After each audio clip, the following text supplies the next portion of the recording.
Welcome to Black History Month, celebration from Los Angeles Live.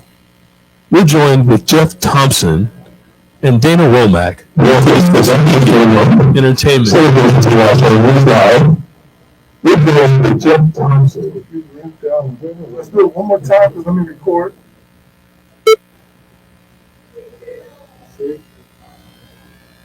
Excuse me. Let's take it from the top again. And Jeff, Dana, great to meet you. Thank you for joining us. And I'll let you tee off, Jeff. Please tell us a little bit about your work with Oracle and at USC, and really why media, entertainment, and technology are pertinent in these times. Oh, that's great. Thank you, Terrence, and great to be with you, Dana. My name is Jeffrey Thompson, and I'm a vice president at Oracle Corporation and an adjunct professor at USC. You see, I brought some USC paraphernalia behind us, right? The other big piece that I think that I wanted to make sure you know about is, Oracle is a technology company. I spent 11 years as in the Walt Disney Company organization, including as vice president, global business development. What that means is any kind of media company considers itself a technology company because typically they want all of their content to be across new technology platforms such as mobile, such as 3D, such as the metaverse or any other technology. So I spend my time at the intersection of technology and content and new management and monetization systems. And the reason why that's relevant for today is because both the media, technology, and communications industries have been, in many cases, out of reach for many people of color, sometimes because of the challenge in technology of navigating those industries. And in the case of media, entertainment, and communications, the exact same. Navigating those industries is hard. It needs a particular skill set. And in addition, people need mentors and roadmaps. So I'll stop there and say thank you for having me.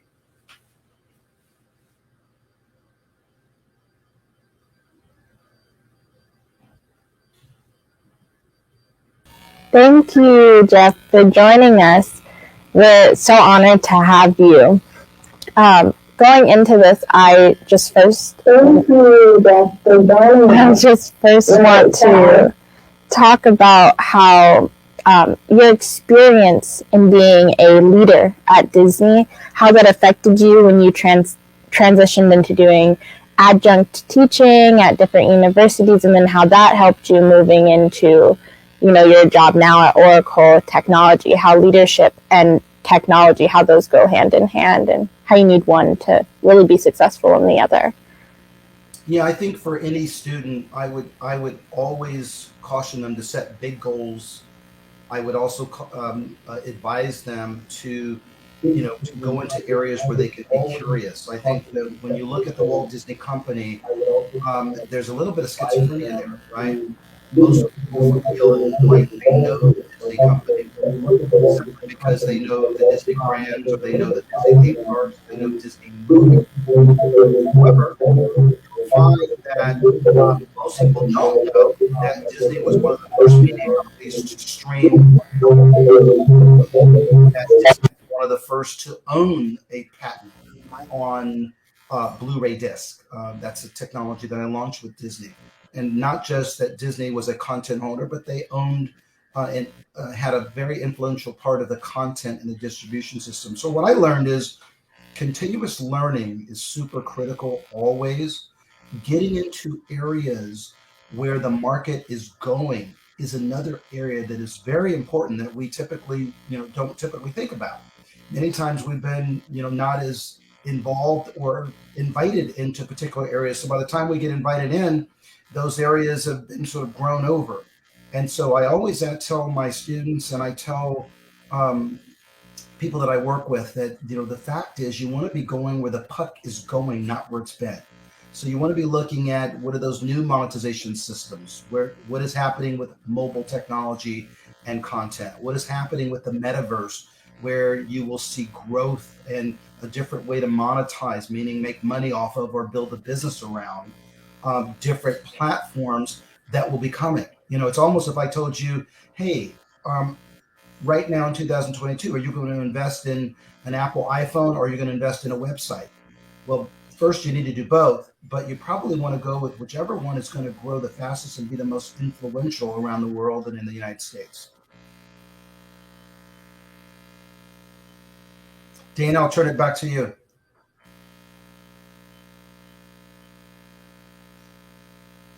Much. That was all very helpful. Going off of that, I would love to talk about YouTube and your work with YouTube and how that has just completely transcended, especially when it comes to children and the amount of watch time that children's video gets, especially things like Mr. Beast and all the different children's entertainment, and how that's kind of challenged what we knew about media and even television. Yeah, I find it incredible the changes in it. And if you talk about specifically around, if you talk real holistically around TV, then I'll talk a little bit around YouTube. If you talk about television in general, most of us grew up with a television set. We grew up with a television, and it was like, hey, do you have a TV in your? How many TVs do you have in your house? One in the living room? Do you have one in your bedroom? But meaning, like, our whole ecosystem was around a television, right? How we communicated with our news, with our local news, our national news, with movies and TV shows.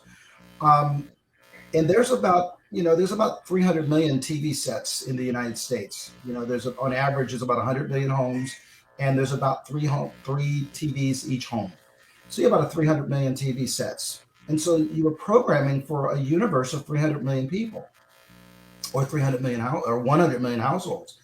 Quite frankly, what YouTube has done and what they've done in terms of leveraging new types of devices is expand that significantly.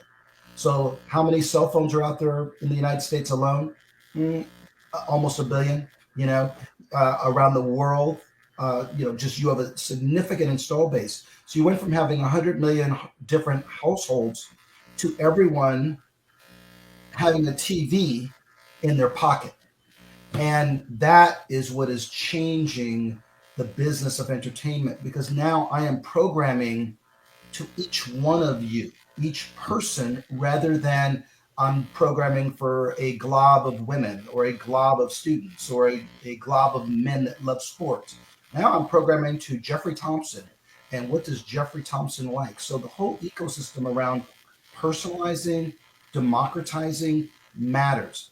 What YouTube has done by allowing for content that is not just professional content, but also user-generated content, it's allowed sort of the democratization of content. If you take a look at things like TikTok, if you take a look at things like Reel and other like really new content creation vehicles that are 30-second, a minute long, right? Stories that Snapchat started. It all started with YouTube starting that environment to get people used to like creating their own content and uploading it. The byproduct of that is that it's allowed for literally millions of people to put themselves on their own personal television. It's put themselves in their own areas to not just create content, but also to be seen and heard. And what that's done is it's gone back to the typical broadcasters that have had to expand exponentially. And I don't know if you've noticed, but in the last 10 years, there's been an avalanche of new types of content, diverse content that's shown all around the world. One of my favorite shows is on Netflix that was literally done in France with the lead character as an African-American guy. That would have never been possible or become mainstream 20 years ago, because we were programming to a small universe generally of folks. And now that democratization, meaning significant numbers of content and content offerings, is allowing new people to get into the market. And I'll give you one example. Since I left Disney, I produced 5 television shows. One on ABC Family, which was when I was at Disney, and then I've done 3 documentaries since, including Scrum, which just launched in October of this past year. Scrum tells the story of an African-American, the first African-American coach in the United States to win an NCAA national championship. Now, why is that important? Because I produced it and I own a piece of that content. And more than that, that's the kind of content that we wouldn't have been able to produce and get funded 20 years ago, because it's talking about rugby, not a big sport in the United States, but a big sport globally. It's talking about an African-American lead character. And it's a documentary format. All of these things now are very valuable, and we can tell stories that resonate with folks. But it's all because of what YouTube started years ago, and not that many years ago. I'll turn it back over to you, Dana.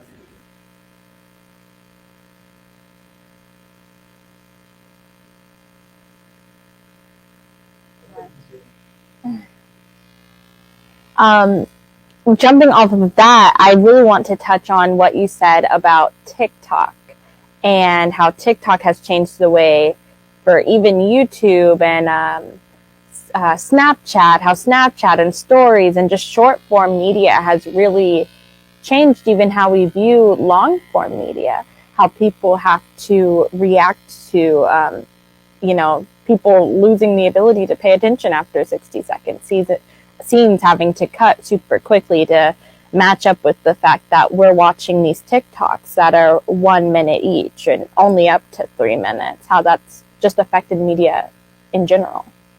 Yeah, it's funny because, when I talk to students or when I'm talking to professionals in the media sector, I always talk about the importance of always following where people's eyeballs are going.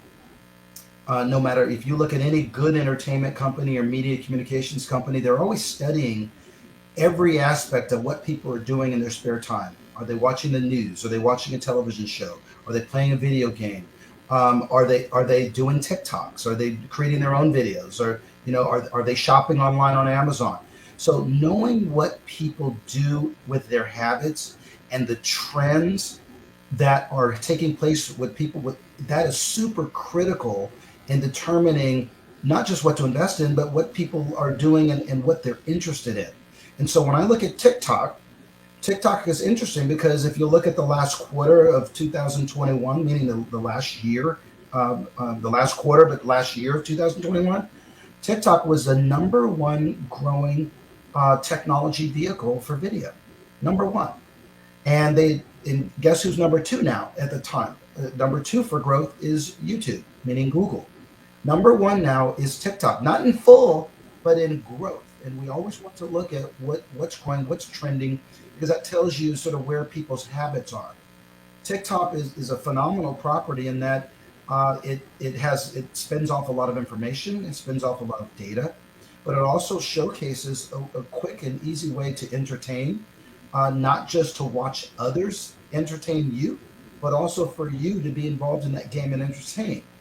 The backside of TikTok is also very important, as it is with all the platforms, and that is that it tells advertisers and other people that want, and organizations that want to influence a consumer, it tells them exactly what you as a person are interested in. It tells you your behavior online and these kinds of things that add to business profiling and just in determining influence. And so TikTok is doing that in a big way. And if you look at what Meta, which is the new name for Facebook, they've started copying. They've released Reels, which is really fast growing for Facebook. They've released Reels to compete against TikTok. YouTube is doing a lot more short form video in order to compete against TikTok. So you always want to be finding out where are those eyeballs, where are they going, and where's that advantageous to you? I spent, just before I got on this call, I was on a call with some experts, and we were talking about the metaverse and the importance of, as that ecosystem develops, it's important for young people to know, okay, how do I use this? What do I use it for? How do I monetize it? Meaning, how do I create businesses around it? How do I engage and create content for it? And then, is this really going to be something, or is it a lot of hype? And so you never know. Sometimes these things blow up in big ways, and other times they fail. But when they blow up, they typically blow up big. Metaverse is all about creating virtual worlds and having real estate in those worlds, and products in those worlds, and sponsorships in those worlds, and entertainment and content in those worlds. And if you can imagine, if you look at TikTok, or if you look at any other entertainment company, they're interested in the behavior of the consumer. Well, you think Disney with Frozen? Disney with a Star Wars franchise, Disney with a Pixar franchise. You think they want to have a situation where people can go in to their little personal frozen world and enjoy all the fruits of that? And it's something that technology would not allow, but it is allowing for now. So I say that TikTok is representative of everything about knowing and becoming an expert always in what's next. What are the new technologies? How will they shape us? How will they change us? If you would have told me that everyone in America and everyone in the world would have a flashlight on their phone at all times, that they'd have a banking device, they'd have an encyclopedia in their pocket at one time, that everyone would have a television in their pocket all the time, 24/7, right? That it changes behavior. And boy, anybody that's a futurist says, wait, how do I leverage that? How do I take advantage of that? Making those conveniences and making, leveraging that and making it so people can, one, make a living and get new skill sets in that environment. But also, you always want to go where the wind's at your back, where the growth is. And when you say, if I were to tell you like now, would you go back and invest in iPhone? Would you go back and invest in Netflix if you knew that streaming was going to be the big thing for the next 15 years? Everyone says yes in hindsight. Well, start thinking ahead to what's next from that as they grow. What's the next evolution of growth? And TikTok represents that right now. And I asked you, what's next? Because there's a bunch of what next, and we have to continue to have our eyeballs ready for what's next.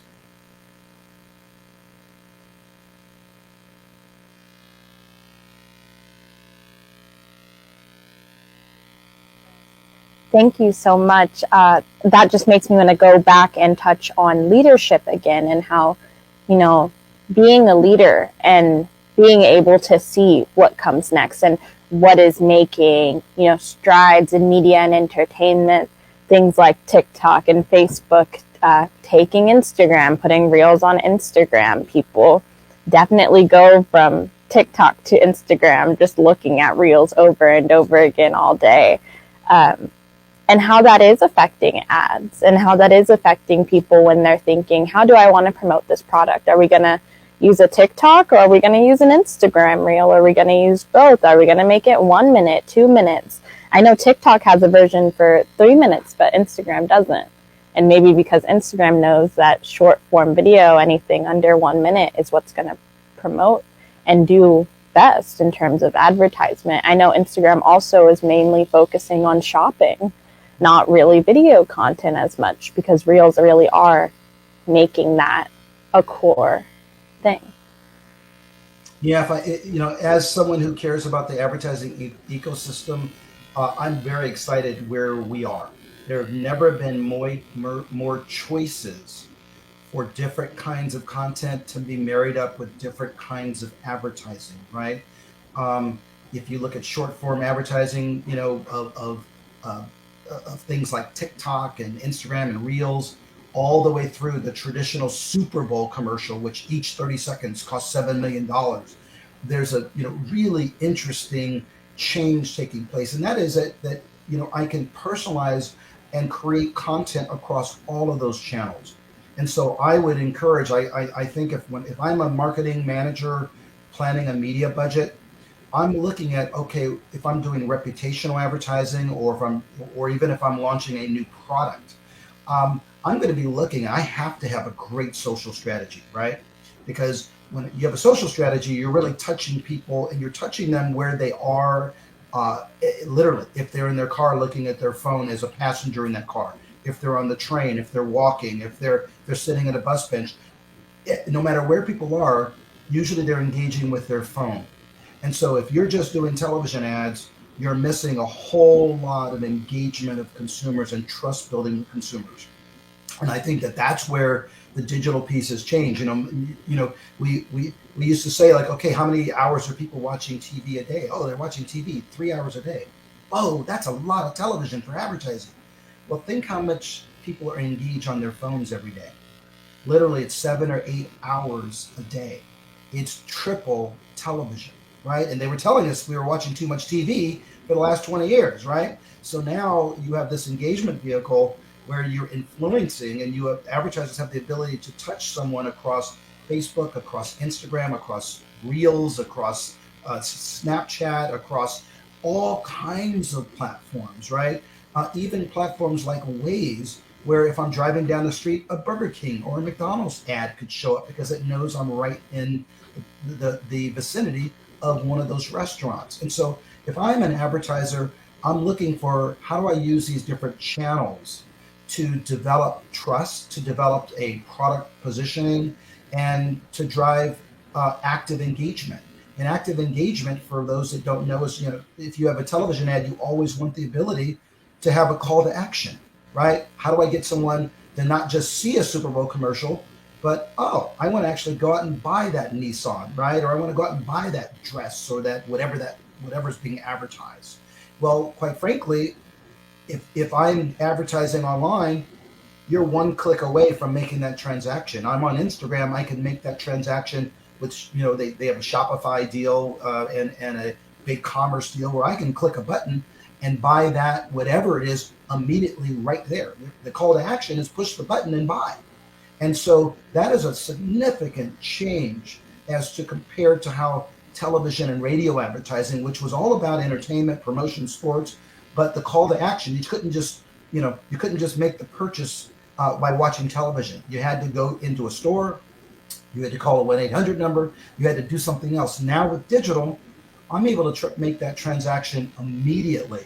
And advertisers love this, and they love the exploration that it makes. And I'll tell you, it's opened up the opportunity for a lot of additional people to be in this business. Because let me tell you, when you start looking at people of color in the United States and even around the world, we set the tone in many cases for trending in fashion and what's next.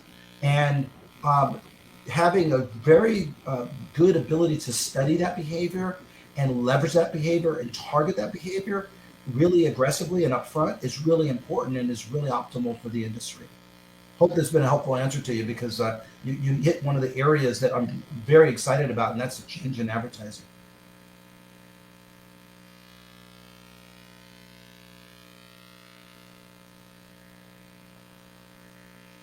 Yes, me too. I really wonder how, as you're talking about bringing in new people and creating new jobs for people, especially people of color, how being a teacher has helped you in those spaces, how you've been able to teach, this grand world of marketing across all forms of media, helping people understand that, it doesn't stop at Twitter and Instagram and TikTok. You have to use Pinterest. You have to use Waze. You have to think about how people are going on to these shopping websites. What things do they want to see when they're shopping on Shein or any of these places? And especially how that ranges when it comes to the different demographics that you're reaching.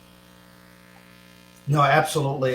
It's such a significant change. And let me just tell you, I'm a big believer that, steel sharpens steel. So you have to have strong things and be around strong people to continue to sharpen yourself and sharpen your skill set and be thoughtful about what the future looks like and what your future looks like in particular. The one thing I love about teaching, and the same steel sharpens steel, is that I'm teaching in areas. I teach digital strategy, I teach research in a digital component space, I teach digital technologies, and I teach digital marketing. So I teach sort of in that digital ecosystem. Now, why is that important?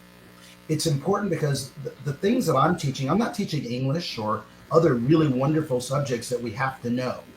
I'm teaching subjects that are changing, and they're changing year after year. So it's not that you're just teaching and learning. You're learning underlying concepts, but you're also learning what will be those future technologies that will change our world, right? That will transform our ability, including how we're doing this interview. This interview 20 years ago would have been a horrible experience. And now we're talking as if we're in the same building. We're having a good conversation. The edits will be fantastic. And it's all brought about by new technology that somebody invested in. And so, I would say that as I look forward, the thing I love about teaching in the areas that I teach is that I'm able to talk with real users of digital, real users, millennials who are pioneering and are digital natives, and watching their behavior. That's what's going to continue to drive us forward. When I look at, Even how advertisers target. They like to target 18 to 34-year-olds because those people like branding and they're impressionable. You can spend dollars advertising to that group and they'll actually choose your brand, right? If you talk to the average 70-year-old and you advertise towards them, they kind of pick their brands and are in their brands forever, right? You're not going to influence them quite as much, but you can take a younger demographic and really influence them. Well, when I'm teaching, and I'm teaching young college students or master's degree students, and those are the people that will be leading change. And so steel sharpens steel, the best ideas, the best competition, the best thought process, the best ethics, the best inclusion. All these things really matter when you're in the ecosystem of advertising, digital, and technology.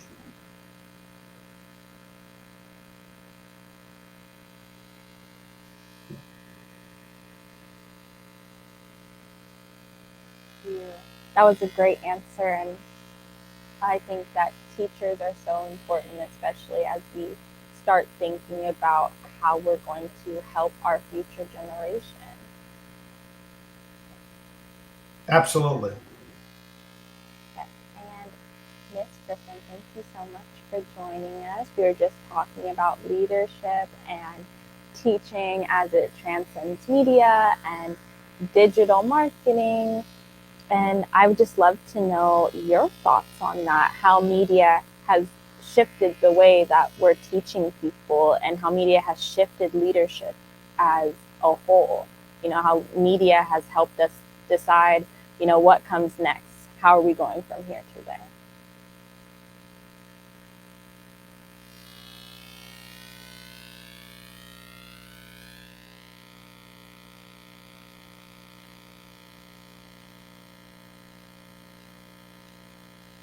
Uh-oh.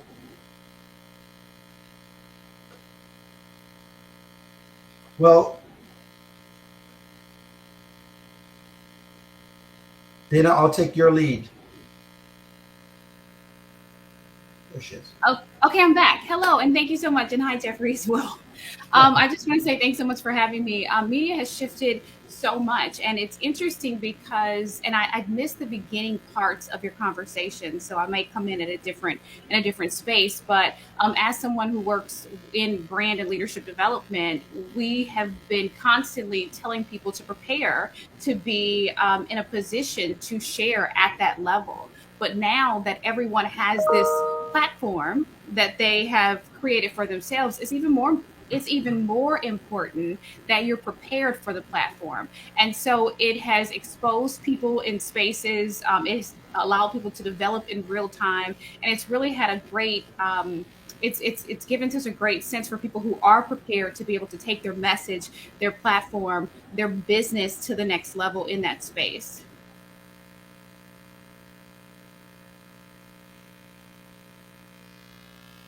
Are you able to hear me? I know you kind of went out for a minute. And, Jeffrey, what do you think about? Well, I love what she just said because, there's never, from a creative point of view, there's never been a more, an easier way to be creative in your advertising and your brand development. And there are different ways to compete. And, one area that I would just remind people is that, if you look at the big brands, and, I grew up with big brands, Disney, and, Marvel, ESPN, the big brands of entertainment that dominate their fields. And in order to engage and compete in that space, you have to have leverage, right? And your leverage is you got to join one of them.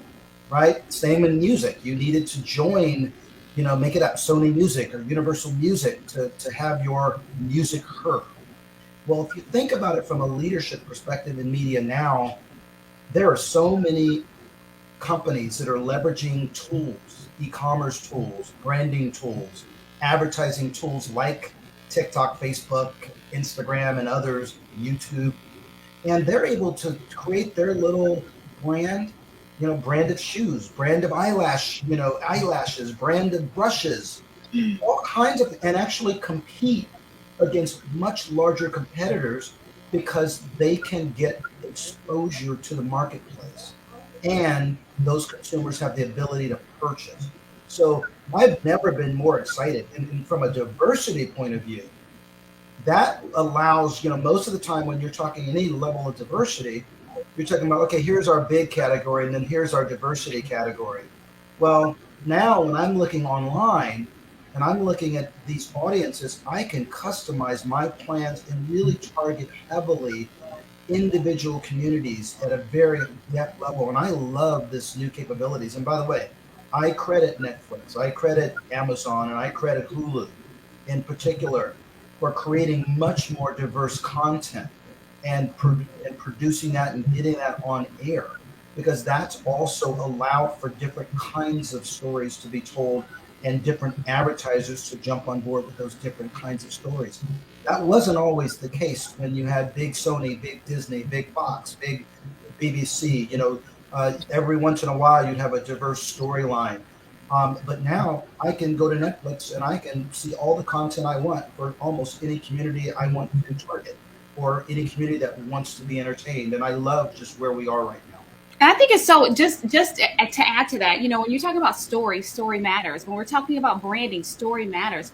For us, most of the time that we spend, yes, we help companies and corporations and that type of thing develop their brands, but we have a program called Discover the Brand of You, where we are literally helping people discover their executive brand, who they are, why they're brought to the table, how they're able to tell their story, so that when teaching and talking to young adults is so important, and even young professionals and executives, helping them to understand you don't just work for the company, you're working with the company. We help create professional partnerships. So how am I a partner in this space? Well, you can't just become a partner. You have to come with a part of that partnership to the table. You need to know who you are, where you're going, why you're here. And it's not enough to just take a job, but to understand your mission and why your mission is so important for what your partnership is serving. And that's one of the things that's so important in leadership development, is to understand how your mission is aligned with where you're going. So no matter where you go, you are still aligned and your brand is represented, because it's true to who you actually are and where you're going to go next. When we're talking about building the brand and building a legacy, it's, how do I build this legacy? How do I build the brand of my legacy? Well, you have to create supportive systems. It's not just about you being an effective leader. I'm so sorry. It's not about you just being an effective leader. It's about you creating structure that's going to still stay when you're gone. So I always say, if you're not leaving a legacy, you're just leaving. But what are you leaving other people with based on your particular brand? And how do you make the brands that you work with better? Well said. Absolutely. Thank you.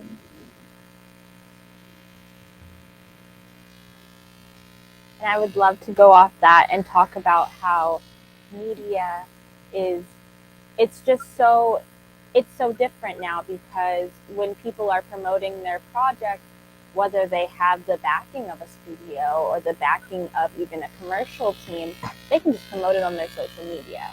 Someone can start a makeup line, like Rihanna can start her makeup line, and she can just post about it on Instagram and she could sell it out. She doesn't necessarily need all the things that you would do to make a Super Bowl commercial or any commercial, but she does, because she knows that branding is important and that adds to the legitimacy of her product. I would love to know your guys' thoughts on how to make a product legitimate when only using media and entertainment. Can you explain that a little bit further? That question? Dana, can you clarify your question?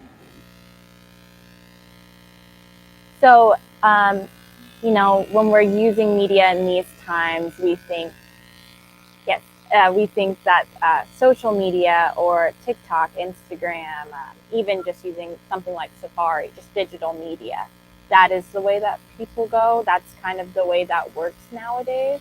I feel like we were talking earlier about television and how people would watch the Super Bowl with 30-second television slots. But now another way, and a kind of more successful way to talk to people's understanding of a product, is to post about it. And what do you guys think about that? Yeah, it's funny because I think you add, but look, if you have 20 million people, there's 112 million people that watch the Super Bowl in the United States this year. So the Super Bowl ads are still really powerful, really important. The difference is now if I'm a campaign strategist, I can leverage a whole lot of other tools to personalize and get deeper and more intimately connected with that audience. And I think that that's, so I want to be clear. Television is still a big, powerful vehicle. It will remain a powerful vehicle when you have these large events where people come together, right? It's not just the number one viewed program in the United States. It's the number one viewed Super Bowl, the number one viewed program in the world for women. And so that's very interesting. So, it brings in a much wider audience, even than a regular football program.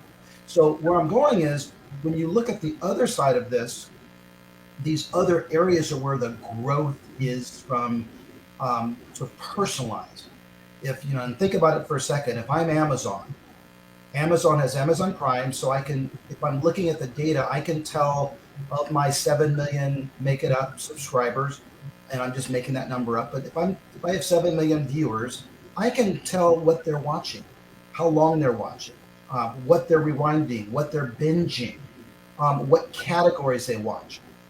But also, Amazon also has a browser. They have Amazon.com where I can actually browse and determine what things does Jeffrey Thompson need in his household. What is he interested in personally? And that is a significant change. So I can tell what people want to do from an entertainment point of view, but I now can start to get data on, well, what is the shape of Jeffrey Thompson, using myself, Jeffrey Thompson's life, based upon what he searches on. Oh, does he need a pool cleaner? Does he need a horseback saddle, which tells them I own a horse or a farm, or something? Is he looking for a new car?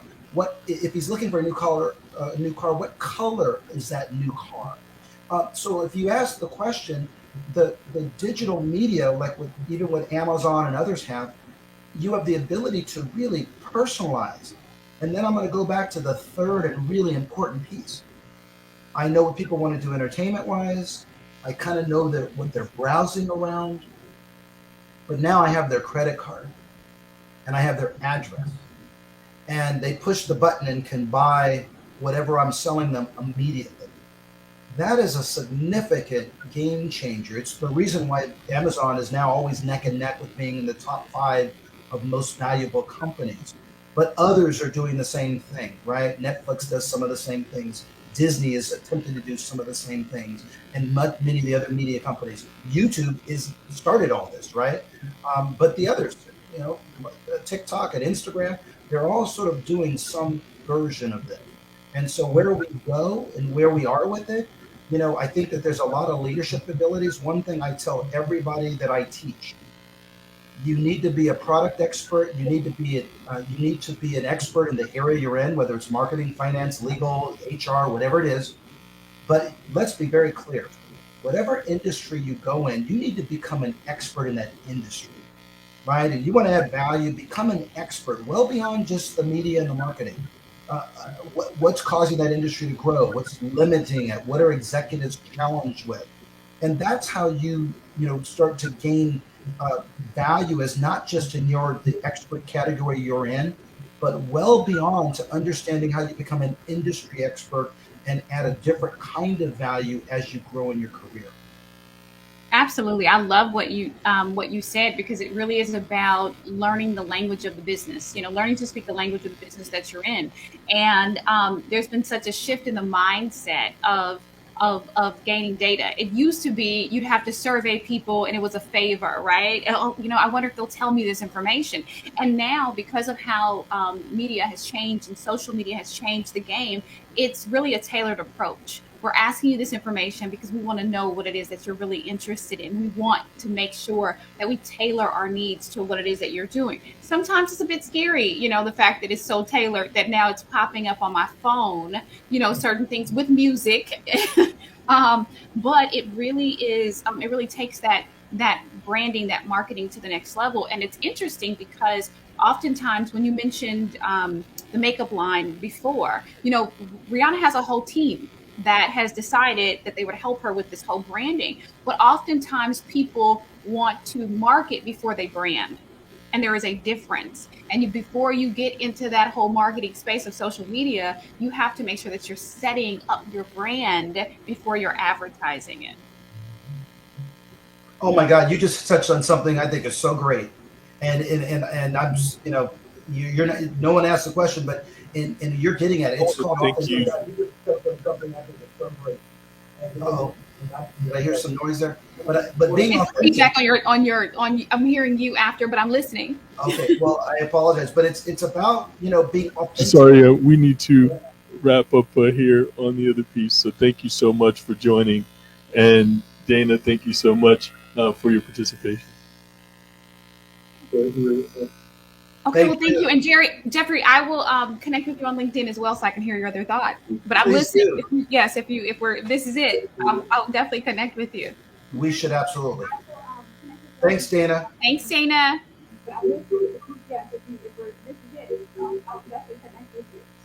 Thank you so much. Thank you for joining us. You're welcome. Okay, bye-bye. Bye, everybody.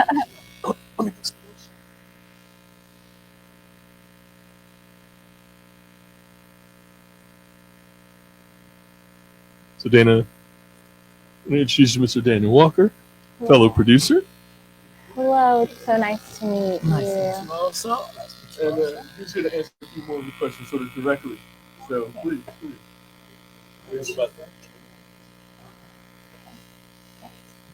Thank you. Thank you so much for being here. Correctly here. Yes. And where am I looking? The camera is right there. We can look at each other. I think it's fine. Thank you for being here. Before we were talking about media, entertainment, and how leadership and, technology has just completely changed in today's entertainment age. And we started off talking about teaching and how teaching can really help influence the way that we shift and change our mindsets when it comes to this new age. So what do you think about the access to technology and how we would teach that to an incoming generation in terms of the new wave of entertainment? Interesting that you would ask me that. So my name is Dr. Daniel Walker, and I'm on the Long Beach Indie International Film Festival, but I'm also a professor. And one of the things that we do at Long Beach Indie, and it's been the connective piece between myself and Kevin Clark, has been this issue about pipelines. And how do we try to create pipelines for our youth into these beautiful careers in entertainment, media, the arts, digital media, all those things. And so when we start talking about teaching, one of the things I'm really concerned with is what the K-12 system looks like in terms of teaching and preparing. And even at the Cal State, UC, and the private college level, what does that look like in terms of the teaching? And I think part of it is we have to teach the holistic thing about being a creative entrepreneur versus just the issue of being the specific skill, right? Yeah. We tended to, in the past, you can imagine somebody say, be a screenwriter, right? Mm-hmm. Be a screenwriter, be a producer, be a lighting tech, but in reality right now, it's like you have to kind of learn so many other pieces because they make your life easier. The whole issue of technology. I have a big thing for me in my company that I try to only spend 2 hours a day on the phone. 2 hours a day, like working at it, like the thing. And of course, I'm at a different level because I've been working at it long enough, and I'm in the period of manifesting the seeds that I've put in the ground years ago. But everything else I say, I can manage things all around the world because of my phone and because of these apps. I have designers who I've never met in my life who design things for me, sound people I've never met in my life, right? And so this issue of teaching us how to not just access technology, but how do we make technology make our life easier? How do we allow ourselves to expand and exponentially grow our brand, our product, our service, because of the fact that we have these technological innovations that allow us to, you know what I mean? Like me and my girlfriend always talk about this notion of like collapsed time frames, right? Because of the fact that we have these apps and these ways of communicating with each other through technology and innovations that allow somebody to punch in on a, on a production, on the reel. The fact that we can do all these different editing things. Without technology, to move into this world that we're into right now is really, really archaic. And it won't do anything for you. So we have to do our job, K-12, community colleges, universities, of talking about the real skills that people need on the other side, but also balancing that with these beautiful technological pieces which are not technological, but qualitative pieces. The notion of storytelling. What does that really look like? You can do all this technology, but the core of everything that we do in entertainment media is storytelling, right? So keeping up on the technology piece, but also making sure that people care about stories. Right. I completely 100% agree. I went to school for film and media studies, and storytelling was kind of at the center of everything that we learned. Going off of what you said about just this ever-growing, you can't go into it without knowing anything about technology. I think that transcends just media and entertainment. I think that's everything. I think technology has become such an important skill that everyone kind of needs to be like sharpened in on, whether it's just, learning Microsoft Excel sheets or learning how to do a simple poster in any like editing software, just learning how to brand. Branding and technology, I feel like, go hand in hand. What do you think about that? Well, I think branding goes with life. Mm-hmm. All right. So just as some of the speakers you had on before talked about, you need to get to the brand before you get to the marketing. Okay. But you have to know who you are and what you want to do, because otherwise you end up going all kinds down directions that make no sense just because you're trying to chase a dollar. In essence, reinventing yourself for every job description or opportunity, as opposed to saying, this is who I am, putting that out into the world. And so in that case, the technology piece is important because, one, you can find out more about yourself, right? You have the ability to get deeper. Let me rewind a little bit. So my brand is, I'm Dr. Daniel Wolf. I'm a storyteller and social change agent who uses history, spirituality, and the arts to bring positive change to the world. So that's my thing, right? And it's crazy because as I look a line and you look at all these technological pieces and devices that you have that can help you in this journey to be able to do it, it still goes back to, but what is my brand? You know what I mean? What is my brand? I'm an educator. That's a thing for me. So when people see me, right now, that's going to come out because it's just who I am. I'm a social entrepreneur. That's just who it is. So that I now reject things that don't look like me. They may look money-wise like me good. Y'all maybe like, there's some cash right there, right? This is beautiful. But the reality is I can't go down that road because it's not true to my brand. It's not true to my brand. It's going to take me in a direction I don't want to go. Technology won't help that. It'll only exponentially exacerbate that problem because people will think of me as someone who I'm not. And that's the last thing you want to do. I always want to be able to walk in my essence. Like if somebody sees me on the street, they know I'm still that same dude. So that's really what your brand is. So if I can look at you on a coffee table, in a restaurant, at a bar, down the street, you are still the same person. So I'm still talking about stories. Always going to be there. You see what I mean? I'm going to be a social change agent. That's just going to be there. And it's always going to be using history, spirituality, and the arts to make that happen. That's just going to be there. So the technology can expand it, but it can also sometimes make you follow other people. And that's not you. And you need to realize who you are first. Yeah. So branding comes first, especially when it comes to leadership. Having a brand is way more important than understanding because people can always teach you. People will always be there to teach you what you need, but people can't teach you how to be yourself.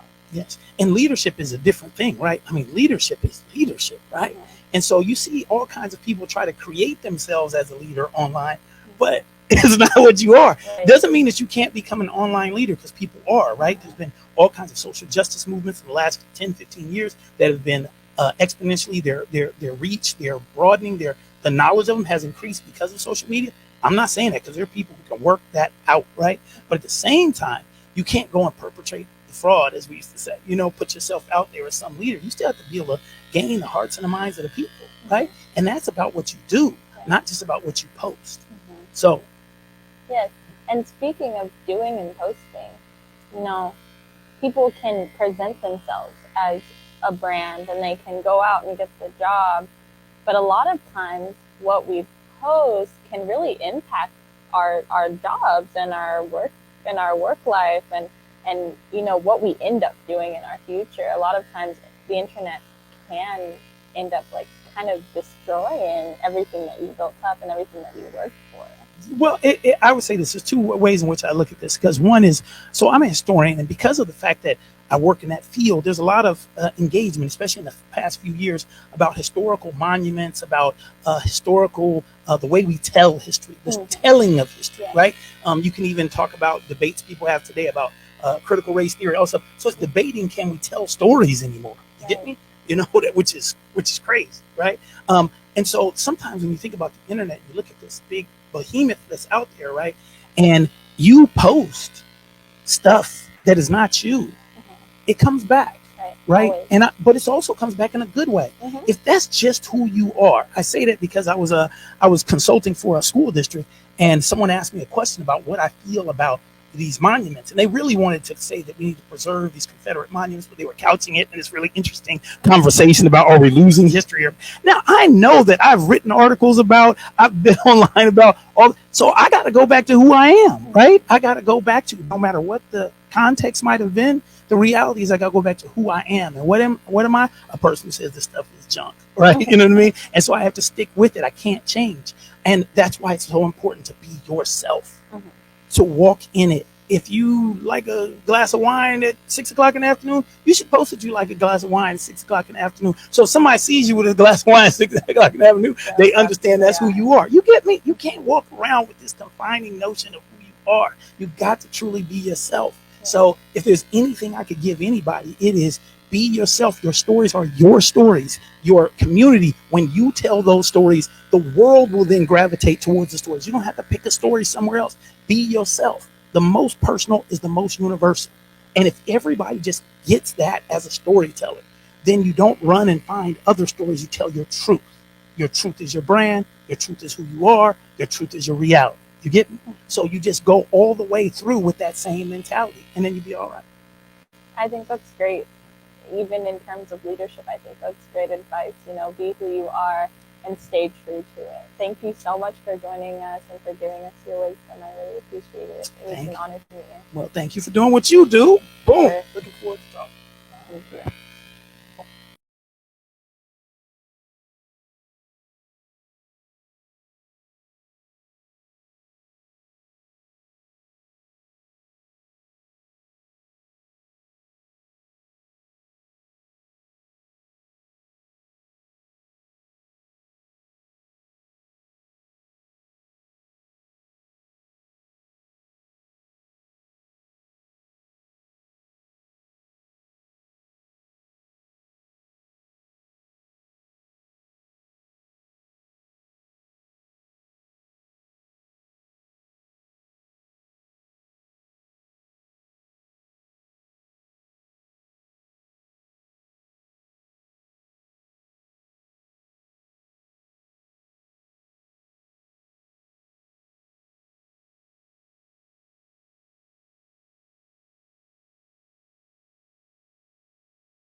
Thank you so much for joining us, Mitch and Kevin. I'm very excited for this conversation. I'd like to really jump off and start talking about. Oh, actually, I think You want to talk in this mic? yes. Okay, I need my mic. I look like my mom. Okay. Hello, thank you for joining us, Mitch. I'm so excited for our conversation on mentorship and what it takes to be a mentee and the good traits of a mentor. Starting off, how would you say mentorship got you to where you are today, and what has that been like? I think mentorship is always a unique thing. Definitely when you have guys that you look up to as doing the right thing, especially in business or how they carry themselves outside of business. Mentorship is very important. I think with us being professional athletes, sometimes the parents kind of turn over their kids, and we're kind of like their mentor. But you have to make sure that you follow the right mentor in certain situations. But I think it's very important to have, especially in the young kids' life. Yes, I played soccer for 10 years. I played competitive soccer. I was the highest level you could play, and it taught me a lot about leadership and how to be a leader, even if you aren't, the team captain. Right. Everyone on the field is a leader, and that even transitions into media and entertainment. Especially if you want to drive your own career, you have to know how to lead yourself. And a lot of times that you need a mentor. You need someone who's done it before. Exactly. How would you say, in terms of being an athlete or even going into the digital media space, what are the best ways to go about finding a mentor? Yeah, in this space, it's like anything else. It's very difficult because it's brand new, and in this digital space, in this meta world, and the crypto world, and our world is really changing as we speak. The whole ideal is to search, just like anything else. If you want to be at the best school, you have to kind of research and try to find those things. Very difficult to find. It took me 3 or 4 years to try to find the best niche for me that I can learn on the fly. And because there's so much information that you got to have in this space, and it's steady growing, and so some of the lingo that you don't know, you have to kind of just relearn, and that's what it's all about. If you want to actually be good in something, you have to really kind of work at it and study it. You just can't wing it. It's almost like being a mentor for yourself. Like No question about it. you got to do it for yourself, Right. and that would make you a good person that someone would want to train. Right. Someone sees Right. how hard you're working, and Yes. then they want to help you out. Yes. That's normally how. Yeah, it I goes. think for especially for the young kids, you gotta understand that sports kind of bridge you or actually kind of help you in every different field, especially in the business world, because you're gonna have a lot of no's. You're gonna have a lot of people turning you away. Just like in sports, you're gonna have some bad games. Right. You're gonna have some bad months. You're Right. gonna have some bad weeks, and so it's all about brush yourself off and really kind of focusing on what you really and truly. If it's something that you really and truly want to do, you have to continue to keep practicing it and try to be the best you possibly can. I think that's very important, Yes. especially in the way that sports translates in this digital space. Someone falls down. My sister's a competitive soccer player. She falls down and she gets right back That's up. right. And if she doesn't get up, it's one of those we're having a few bad weeks. Exactly. We gotta Exactly. get ourselves back out there. But a few bad weeks don't break an athlete. That's right. And I think that translates the same here. Yeah, and it's all about teaching and it's all about learning. And I think if you put learning and teaching, or it's just like when you're going out for a sport and you're trying to learn a different move, you have to put time and effort to it. Right. It's just it. I think it's very important to do the work in the dark so you can show out in front of everyone. And so if you do the work in the dark when no one's watching you, you have confidence, and like anything else to overcome some of those obstacles you're going to have. Because in business, I tell you, I'm in my 50s, so I've had some bad deals and I had some good deals, and you still got to, each and every time you have to truly kind of learn what you're looking for, what to watch out for, and there's a lot of things out there. It's just like anything else, you just got to really kind of protect yourself. What advice would you give to young people who would come to you asking for mentorship and guidance? What would be kind of your first piece of advice to them? Well, first thing is that, if we look at, the world in general, and it's a big percentage of people really don't like what they do. Okay. And you got to find out something that you really truly like what you do, because then that's when you're going to put the most effort to it. I know a lot of people are in a job for just being in a job, and that's cool too until you figure out, until you make a little money or do whatever you need to do to get into something that you really want to do. So for me, I just saying, if you got to find something that you like, because if you find something that you like, then it's really not work for you. It's really just, educating yourself and like, hey man, each and every day, I want to learn more. I want to do more.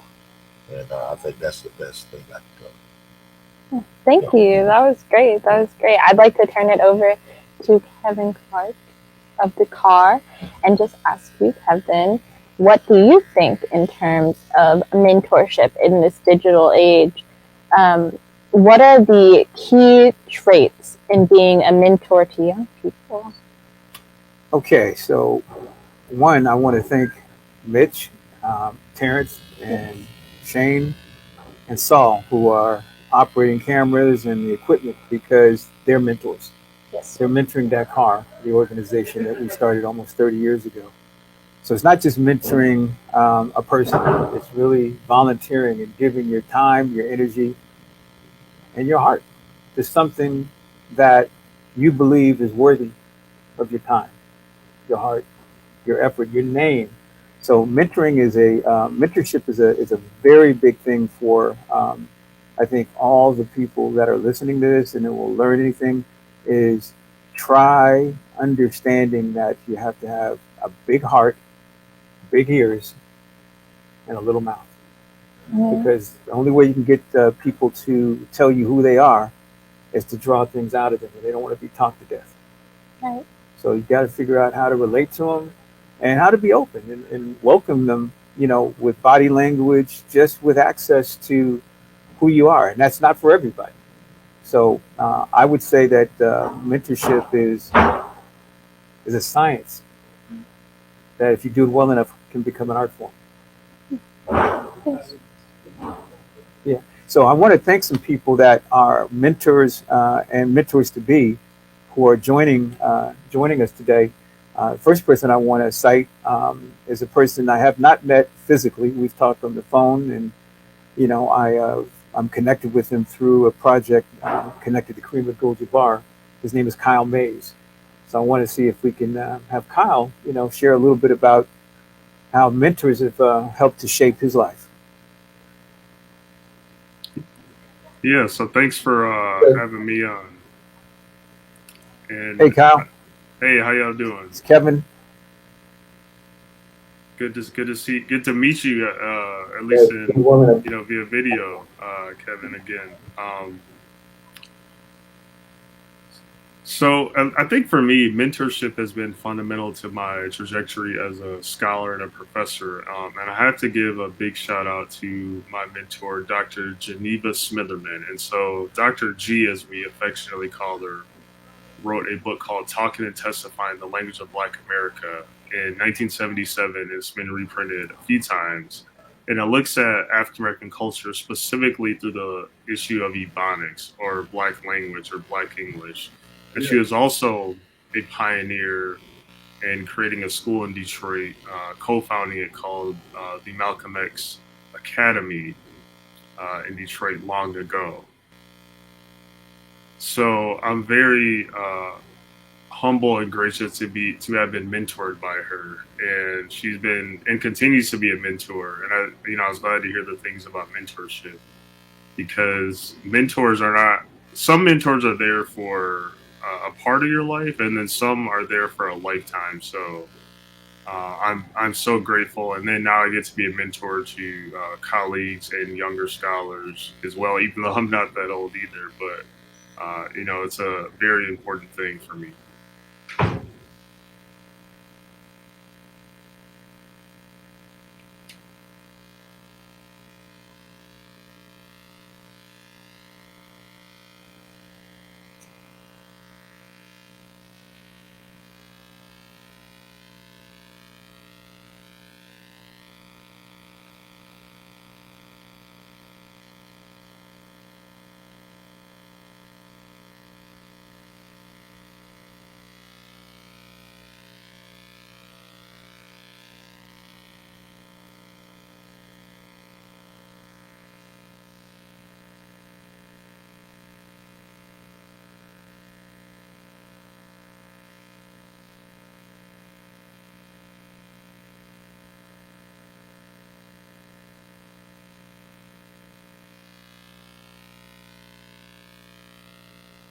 Okay. Thank you so much for being here and for meeting us. That was great insight. Mentorship is, it really does help people find their way when it comes to just like finding your niche. Having a niche and having a brand is really important. I would love to know your insight on what it takes to kind of navigate that and to fine tune your brand and your niche when you're looking for a career. Yeah, I think one of the major things for young people to realize is patience. I mean, you have to be very patient, not only in your own journey, but also be willing to learn and to make mistakes. And it doesn't even matter how old you are. And for me, as a scholar, I write books. So I just wrote a book called An Afro-Indigenous History of the United States, looking at the relationship between African Americans and Native Americans throughout U.S. history and the longer history of colonialism and enslavement. And I think there are young people who can be very impatient, not only with society, with themselves often, and unwilling to often learn about mistakes. And those things are important to do. It's important to, make mistakes, but also learn from them and continue to grow. And at least in my profession, one of the key things, and I was talking to a friend today, you have to write. And when I'm teaching courses, you can be an engineer, you can be a math major, history, English, African American studies, what have you. You always have to write. You have to write reports. You have to write emails. You have to, always be engaged in all sorts of things, and also read widely. One of the best books I've read this year thus far is the book about Raekwon the chef from Wu-Tang Clan, right? And of course, I'm reading serious history things, but I also like to keep abreast about popular culture, biographies, and I read the autobiography of Malcolm X every summer since I was 16 years old. So for me, reading and writing in a variety of mediums are kind of essential to what I do, and I think is essential to the development of any young person out there.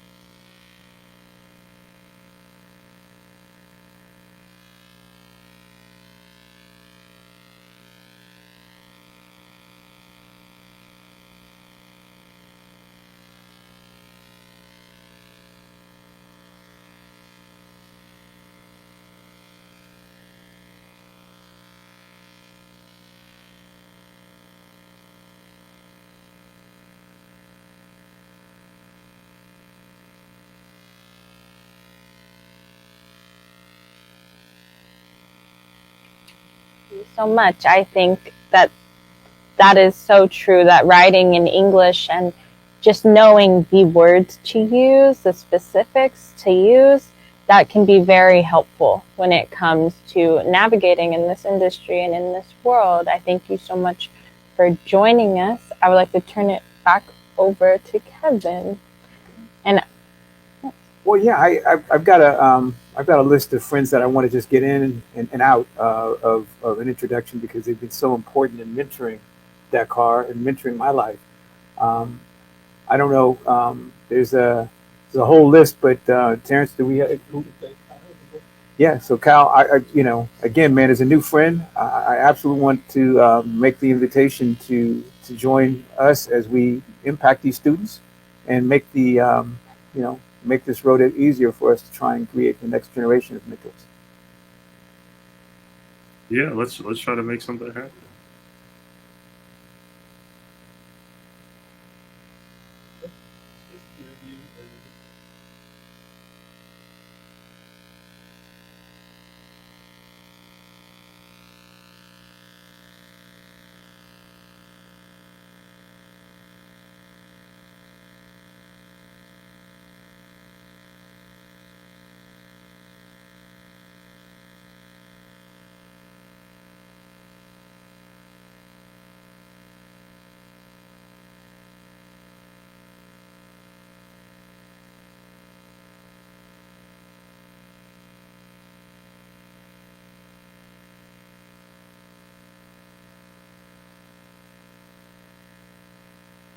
Create a television program, and Digital Pathway Initiative is very important in making sure people know how to read, write, produce, present themselves, and create story.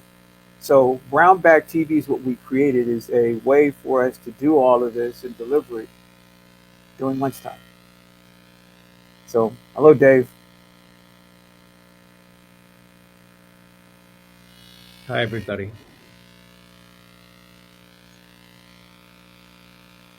Dave, if you can.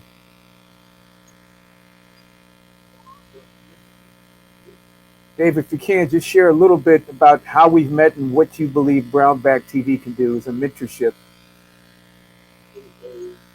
Okay.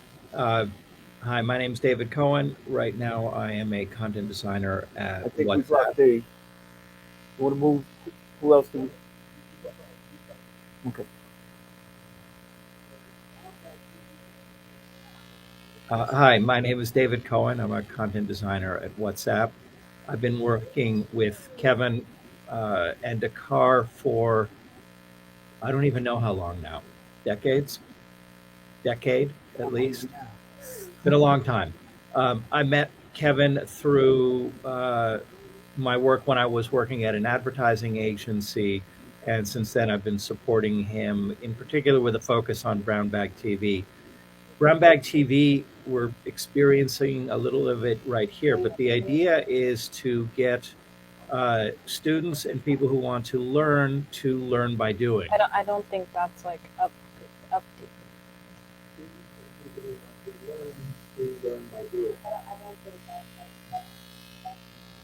I'm stopping because I'm here. Hello, sorry, we've been having just a few technical difficulties. Yeah, I know. But I think we're back now. Okay. Did you hear anything that I've said so far? I don't know where to start again. I'm fine to start at the beginning, but I just want to know where to start. No, apologies. No. Stop, Dave. This is the world we live in right now. Okay, let's go from the top. Hi, my name is David Cohen. I'm a content designer at WhatsApp.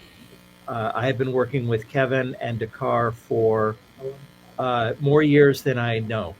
I think it's somewhere around 10 years, with a focus specifically on Brown Bag TV. And Brown Bag TV, we're experiencing it right now to a small extent. The idea of Brown Bag TV is to have students learn how to create digital media and content by creating digital media and content. So learn by doing. Depending on how Brown Bag TV is put together and who's participating, there could be all sorts of different things. But the idea is that students work with mentors or instructors to actually generate real content. So they would write it, they would tech it, film it, edit it, and then figure out ways to distribute it. This is an example of how you can distribute it, but it could be on websites, it could be on closed circuit TV. The idea with Brown Bag TV is that it's enormously flexible depending on who the partners are. So if the partners might be an educational organization, the content could be streamed throughout that organization. So students in a school could watch content that the students create, anything like that. And it's up to the students and the partners to determine the kind of content. So it could be entertainment oriented, it could be documentary oriented, or it could be something like today where it's more or less a one-off, but then it's generated to be used at other times. So it just really depends who's involved at any given time. But what doesn't change is the idea of students who have an interest in doing this, learning by doing and by working with people who know how to do it and how to instruct them through it.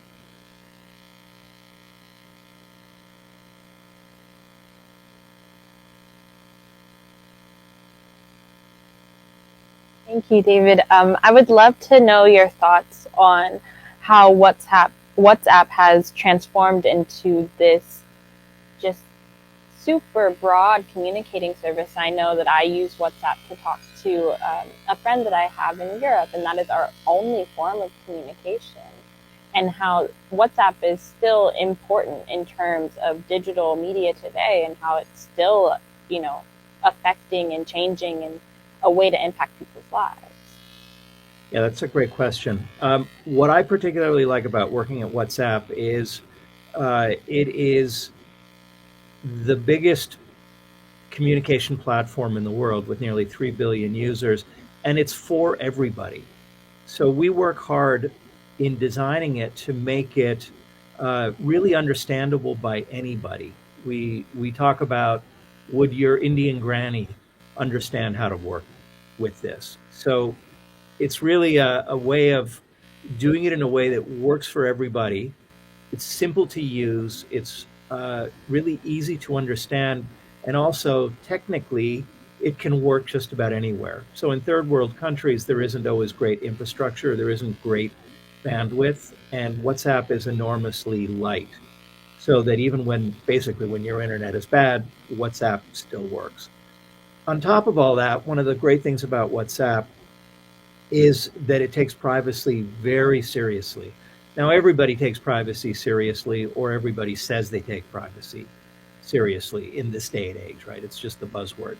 But WhatsApp has a special encryption, end-to-end encryption, and it was the first of the messaging apps to do this.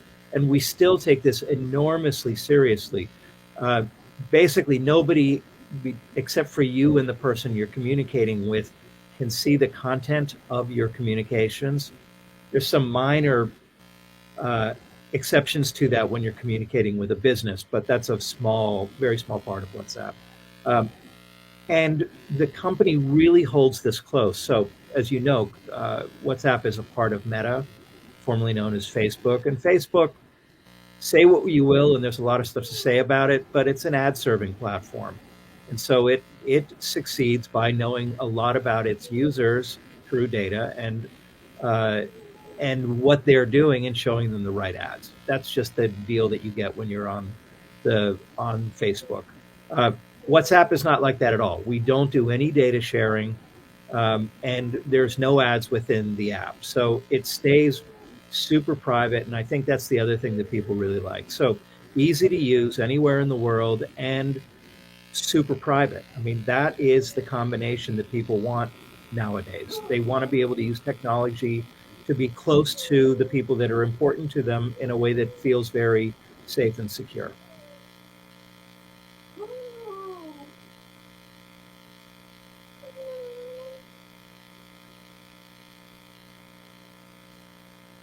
Before I move on to Kevin, you say that WhatsApp is one of the easiest apps to use and it's very streamlined. I wonder how we could take that and use it in other media settings, and use it in other media. Use it with Facebook and Instagram. Parents are always saying, Instagram's so hard to use. What does WhatsApp do that those apps could do to make it easier as well? Well, so that's a great question. We work very closely alongside our colleagues in Instagram. It's also part of Meta, and Messenger, also a part of Meta. Sorry, my dog is right here and he wants to get in on the act, so you're going to hear him barking. There are a lot of differences, though, with the level of sophistication of the users and the level of sophistication of the apps themselves. The thing with WhatsApp is that it's just baked in as a basic principle. Instagram, I think, potentially doesn't want to be easy to use for adults, or it's not the same kind of a communication. So WhatsApp is more or less like a telephone. It is a tube between you and the person on the other end. Instagram is not quite the same thing. So it really comes down to the intent of the app. Instagram shows ads. Instagram is a place where you can put up pictures and people can comment on them, but you're not communicating directly, right? It's not like a tube from my mouth to your ear. It's more like a place where I put a picture and you enjoy that picture and you tell me how much you enjoyed it. And then I put a heart on you telling me how much you enjoyed it. The simplicity is something that WhatsApp is dedicated to doing, but I don't know that other apps do that. Now, how can we bring that to all sorts of different places? I'll tell you that every designer, every interaction designer wants to make their experience as simple, intuitive, and easy as possible, but that's really hard. So doing things that are difficult is easy, not to pull it off, but to create something that's hard to use is easy. To create something that's easy to use is really hard. It takes a long time, a lot of experimentation, and a lot of working through user testing to do this. And it's something that WhatsApp is really focused on. I like to think that we're a bit of the envy of other platforms when they look at how easy WhatsApp is to use. But I do know, because I've had these exact conversations, that sometimes they say, well, that doesn't matter. We don't design for the Indian granny. And WhatsApp does. And it's just a matter of who we do it for, rather than who Instagram might do it for, or TikTok, or Snapchat, right? Those are for kids. Those definitely don't want adults involved. If adults are confused by TikTok, so much the better.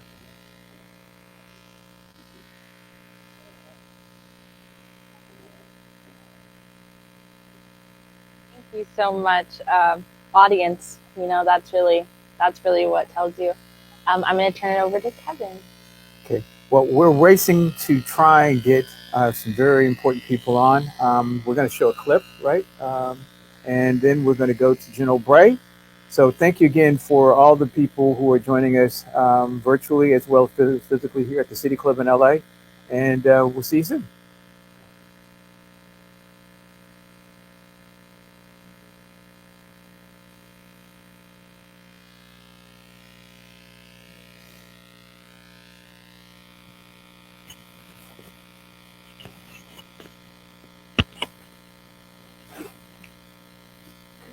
We can get out of here, man. Yeah, it's my address.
My nearest blood.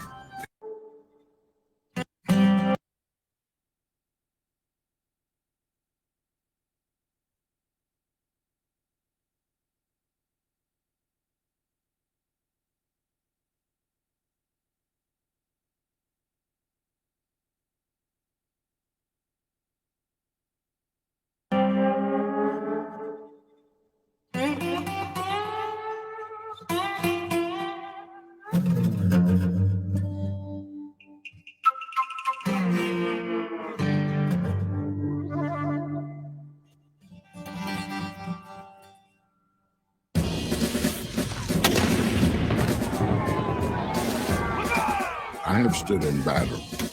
The balls like hail were flying all around me. The man standing next to me was shot by my side. His blood spotted upon my clothes, which I wore for weeks. My nearest blood, except that which runs in my veins, was shed for liberty. Liberty is dear to my heart. I cannot endure the thought that my countrymen should be slaves. Revolutionary War veteran Samuel Harris. Hello, I'm Colin Powell, and I was an American soldier for 35 years. I was a Black American soldier, and I followed in a long tradition of Black men and women who have served this nation since long before our Revolutionary War. For so many years, they served their nation without their nation ever serving them. They served because they believed in this nation. They believed in the promise of our democracy. They believed in what the Declaration of Independence and the Constitution said. But for so many years, they were denied the rights and the privileges that other Americans enjoyed. Their story isn't well known. Their story was suppressed. Historians did not write about it well enough. But there's a wonderful story. It is the story of a group of Americans who never lost their love of this country, never lost their faith in what the founding fathers had promised. And that's why the story is simply called For Love and Liberty. To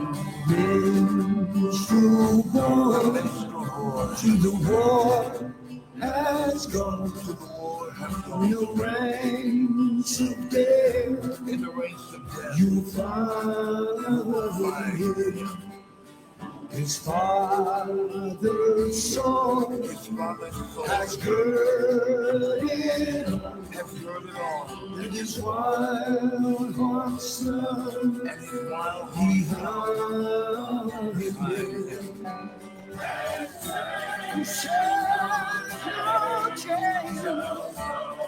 shall serve you, so love and free. The throne made for the pure and free. They shall never sound never again. The record of this nation's African American servicemen and women is a heroic story draped in irony. Why, despite enormous injustice, did these determined individuals fight so valiantly for freedoms they themselves did not enjoy? The answer to this question can be found in the letters, diaries, thoughts, and reflections of those who were there. Their words are relevant to every American and speak of courage, honor, duty, and sacrifice for love of liberty. I'm Halle Berry, and this is their story.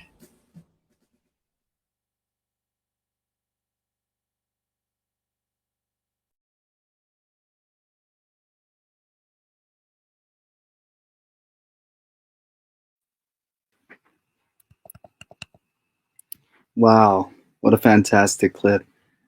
It's an honor to be here on the stream. My name's Shawnee Dell.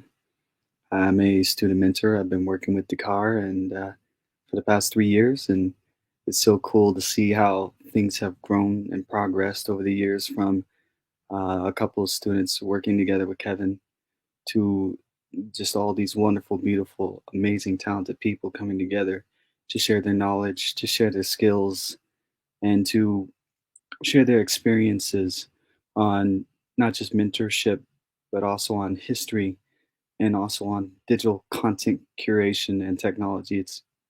It's an accumulation of so much talent, time, and dedication. So I'm glad to be here, and I'm very grateful that we've been able to put all this together. So thanks for having me, and let me go ahead and pass this on to my co-host here for this little conversation we're about to have, to Arnold Gordon Bray, General Arnold Gordon Bray. If you would, sir, please introduce yourself. Oh, you're on mute, sir. Oh.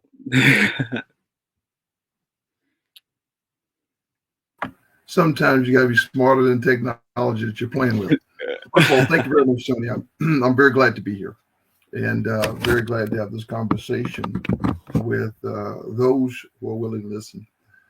I spent some time listening to Mr. Cohen, who I've known and been back and forth with in various times through Dakar, as a matter of course, and I heard what he was talking about. And you know, the great irony is that he is part of the nation's informational capacity, and because of what he's doing and the things he's working with, all of this is an intersectional discussion. You know, as we celebrate African American History Month, and this particular segment of time is being set aside to try to address some of the key concerns: mentorship, being involved in the media, telling the story from the perspective of those who are making the history itself. And we'll get to some of those folks who've been critical. But the first thing is, you know, everybody talks about being in the room, being in the room. It's access. I love Hamilton because, you know, he is one of my favorite parts is where, you know, Aaron Burr is pissed off because he watched history change around him when he was so critical to it. And he's thinking that, wow, if I'd have just been in the room where the discussions were taking place. Well, African Americans have been considered not in the room for a long time. And the reason why was not so much reality. It was the media that captured it. And the information that was presented and how it's presented. History written down. History written down is pretty good. History captured, the visual is where the problems lie, especially the visual. And that clip, and that clip you just showed is a 5-minute segment, by the way, of about 6 hours that was culled down from over 10,000 hours to oh my God. 10,000 hours to make it one. First of all, and it is weathered the storm of authenticity through the Air Force and the Army's historians. And the naval stamp didn't get there yet because it was so long. And naval included, it was so much of it is made by Army forces. So anyhow, but that talks about getting, because all it really is about is, first of all, the struggle to full citizenship and the platform for the future.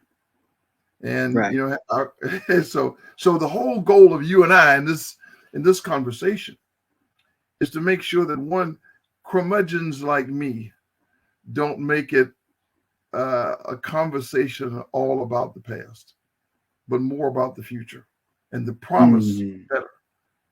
And so, so one of the things I hope we'll do here, and I hope some folks will chime in and ask some and make the different questions difficult, make them difficult, because one, hell, I was trained to do that.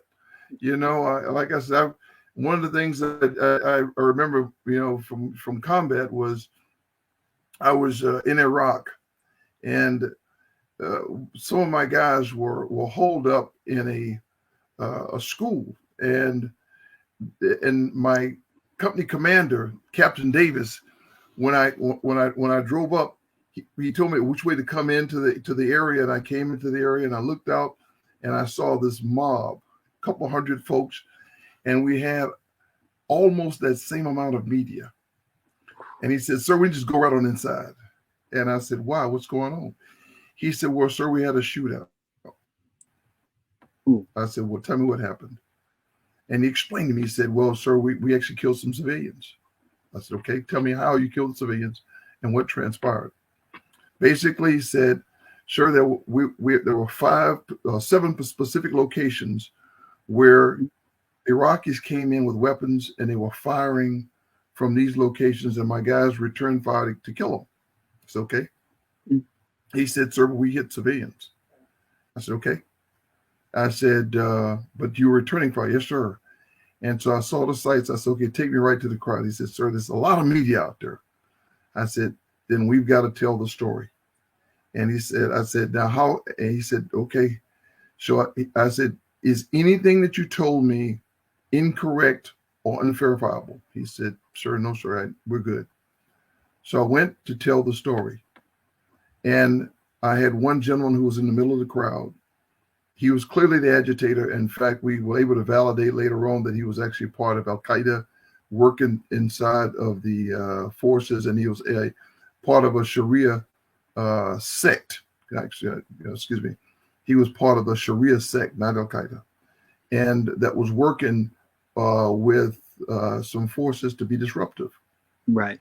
And some of the media were, anti-American. That's okay. That's okay. And so we told our story, and then we validated, and then we had some soldiers walking, and people said, "Do you trust them?" I said, "Absolutely," because those are my guys. I trained them to. I said, "Don't lie. You can say anything, just don't lie." And then we checked the hospitals. So we got our story, and all of a sudden the crowd started to dissipate. See, Iraqis they're used to people dying. What they're not used to people is telling them lies and trying to get away with it. Right. And I acknowledged, I said, there are 21 civilians that we know of that were shot as part of this process. I got the weapons and the bodies for the guys who had the weapons. So we had done that, and we dissipated. So telling the truth is where we are right now in history. We're trying to get our stories straight. Yes.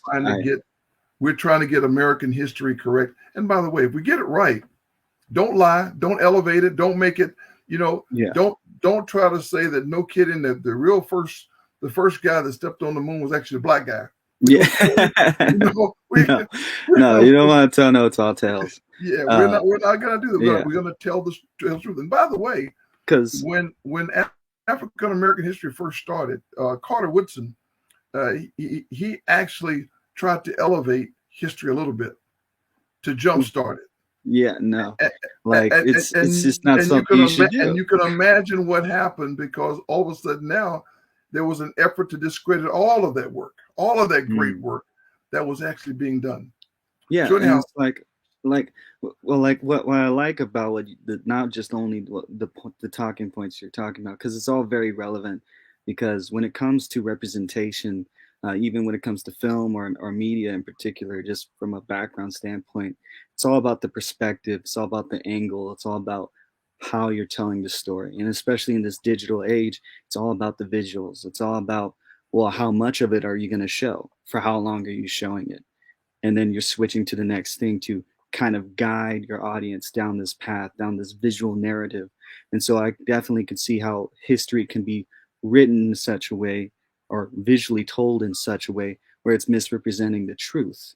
And so I love that you also gave such a solid experience from your own experience during the war and your time out there, because it's very important to know that telling the truth and presenting it in a truthful manner is the right way to go. There might be repercussions, but it's so much easier than lying about it, getting caught in a lie later on, and then just the whole foundation just shakes and crumbles. Everything you built, poof, gone.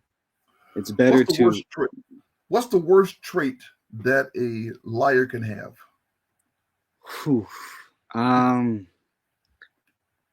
I'd say it's the elevation. like we A were talking bad about memory. earlier. It's like bad mememory. That too. Yes, I can see You that. know, Because if yeah, you can't remember your lies, you're in trouble. because then you got to go. So authenticity, This you know, is, and yeah. this really goes back also to, you know, the folks who talk about mentoring. Yes. You know, a key trait is being authentic. Being authentic. It is. And Making like, sure, and by the way, that's also a trait of a leader. it is. You better have that right, because Mm. you know, tough news is okay, but it never gets better with age. Mm. It never gets better with age. It And doesn't. so, you know, as we start to talk about our history, it's important that we're authentic. We talk about it from great spaces. And that clip that you saw, Mhm.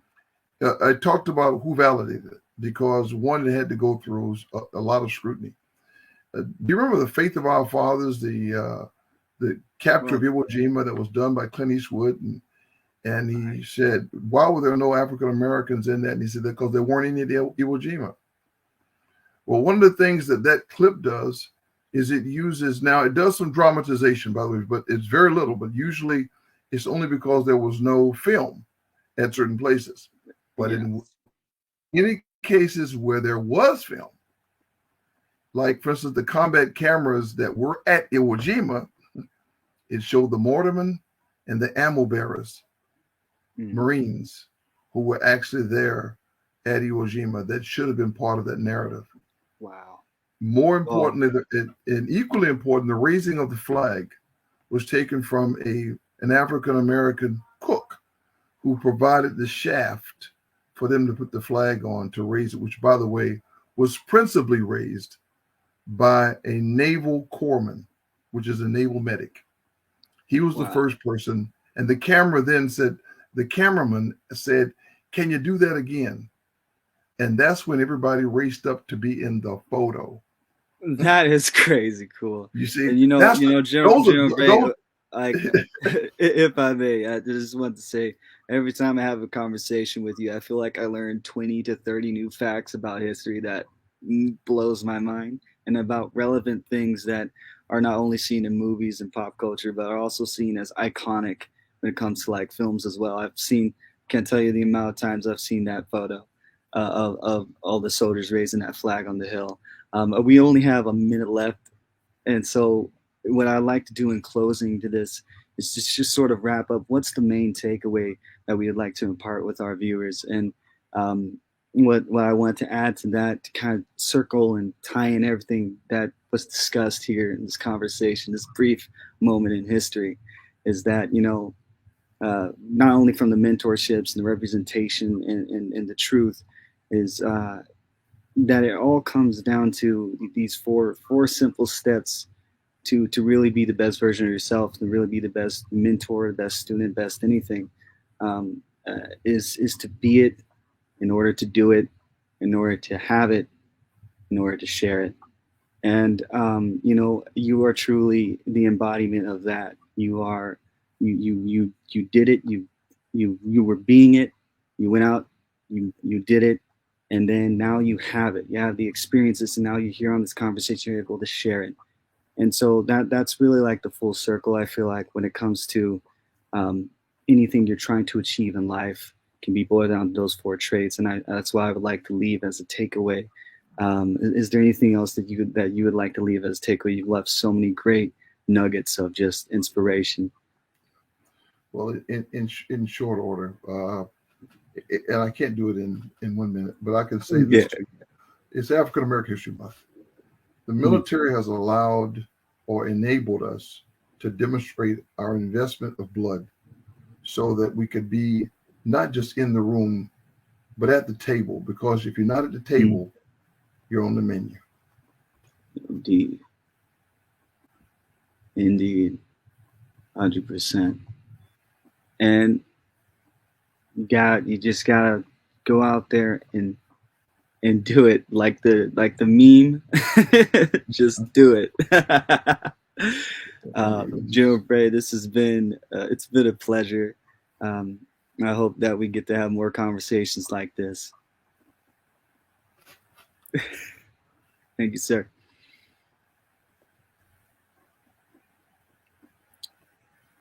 Cool.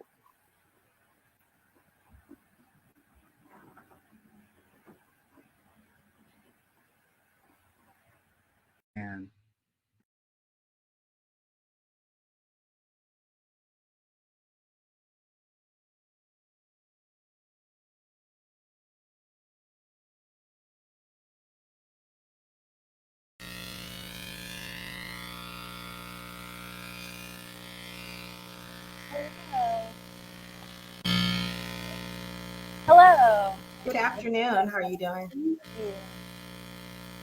We've been having a discussion today on mentorship. I'm good. We've been having a discussion today on mentorship and being a mentor, the things that it takes to be a mentor, especially to young people in these days, and how digital media has really changed that and transformed that. I would love to just get some short thoughts from you on just your overall idea of mentorship in this digital age. Yeah, absolutely. So, good afternoon, everyone. My name is Sharice Henry. I am the Vice President of Workforce Development with Brotherhood Crusade. I think for us, especially in the space that we work in, mentorship is such a crucial relationship to success. And it's one that I think trust and communication is the bedrock of. As the mentor, you're saying, you know, I'm going to open myself up and I'm going to share my experiences. I'm going to, you know, pour into you in regards to the paths that I've traversed already, share with you, you know, what has worked and what hasn't. And as the mentee, you know, you say, I'm going to open myself up to receive that information. And I think it's so important, you know, that we continue to reach back and pass the baton, because that's where our success is rooted in, is not having to, you know, recreate the wheel over and over and over again. One of the things that we work on here in the digital age is this is such, I mean, a new paradigm for us. We work with a lot of young people who are, you know, looking to enter into this space and learning how to create a whole new economy for themselves. They're not necessarily, you know, looking for college or, you know, looking to go that traditional route. And so for us, it's our responsibility to make sure that we're able to provide them with the information necessary, I think, to be successful. You know, on the TikToks and Instagrams and YouTube. I mean, because they figured out how to monetize that. Like I said, it's a whole nother economy.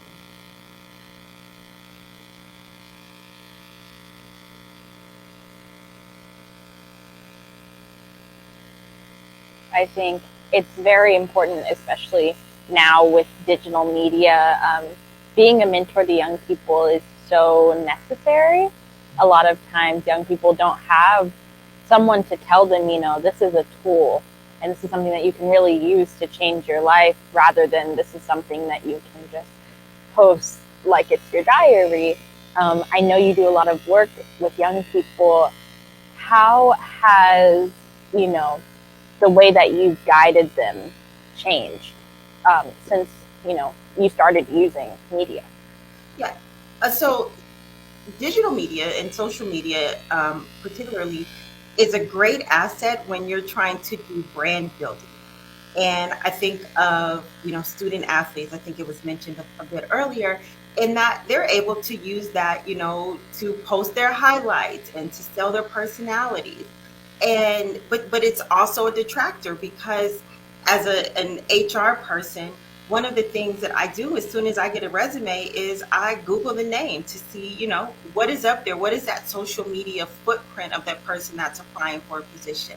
And so college recruiters, admission recruiters do the same thing. When, you know, when you're interested in someone, you want to see what is out there. And so our young people have to understand that this is a tool for you all to use to begin to sell yourself, and so that your recruiters, your professors, the admission counselors can get to know you, you know, prior to them bringing you on or offering you a scholarship, or even just admission into school. And so we get it, right? Like, social media has become the journal of the 2000s, if you will. And so every thought you want to share.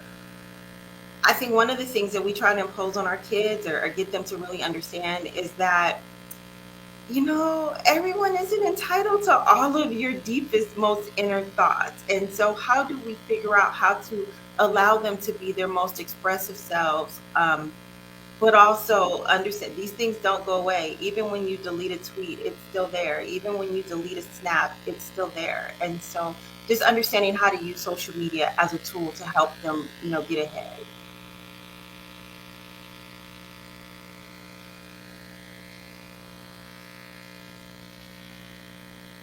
Thank you. Thank you.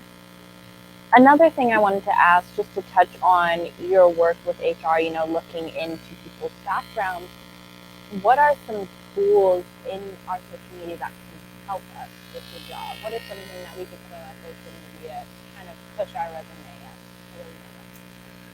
So it's interesting. I was just having this conversation today, and this isn't necessarily in regards to social media or even digital media.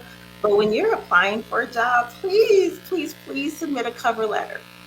It's better to have one and not need it than need one and not have it. And I can't tell you the number of resumes that I get, and it's in the hundreds, that don't have a cover letter. And for me, what it does, a cover letter tells me who you are, right? It connects you to this position. It's your opportunity to tell me why you are interested in this position. It tells me, what skill sets you have that makes you an ideal candidate for this position.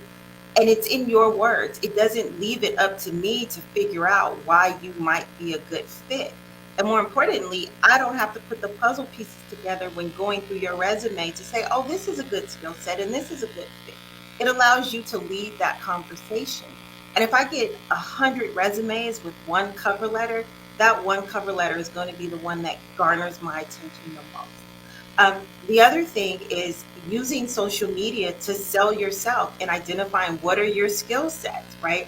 I know a lot of us use shorthand. We're in a texting environment or environment now, but I want to know that you can complete a thought, right? And you know how to spell and you're grammatically correct. And so just thinking about when you're expressing yourself on a Twitter or you're putting a caption on Instagram, instead of using shorthand, use that as an opportunity to express yourself as a representation of yourself.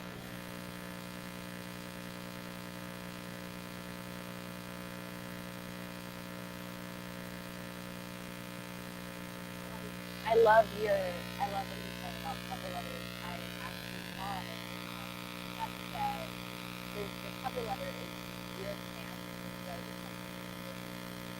If you don't make a single piece to your resume, you can write that cover letter. I thought that was very cover letters can do what they did. Thank you for your time.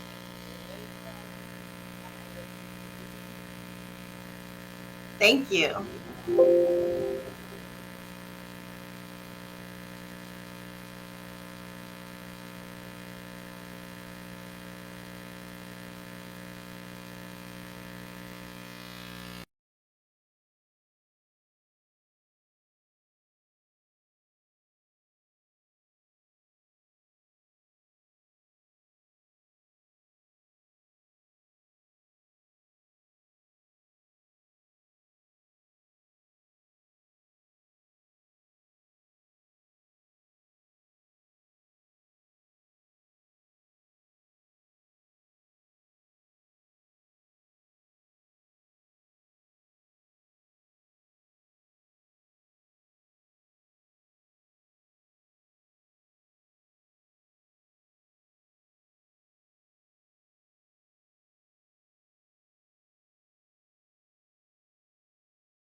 think it's beautiful.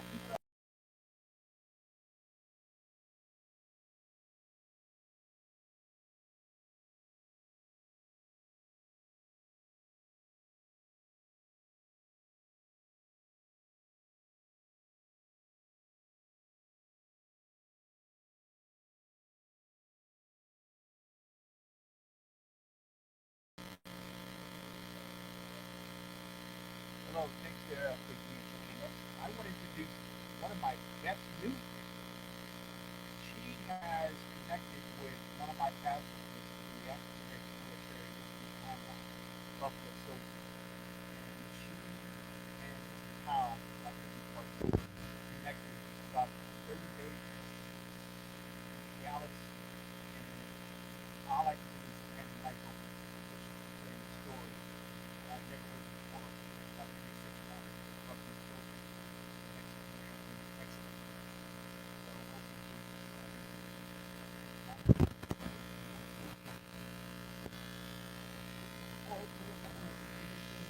So okay, testing, 1, 2, testing, 1, 2, testing.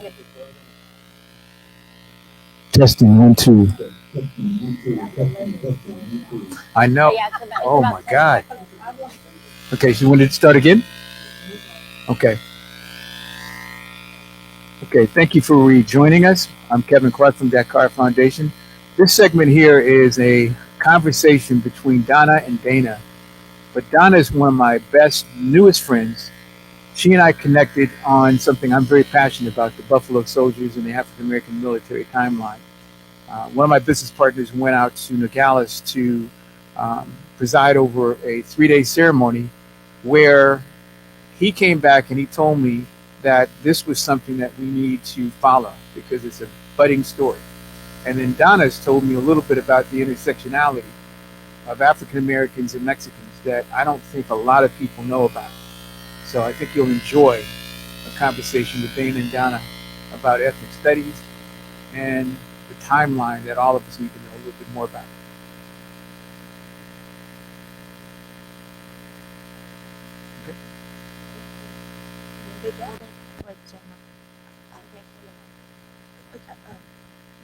Hold it anywhere like this?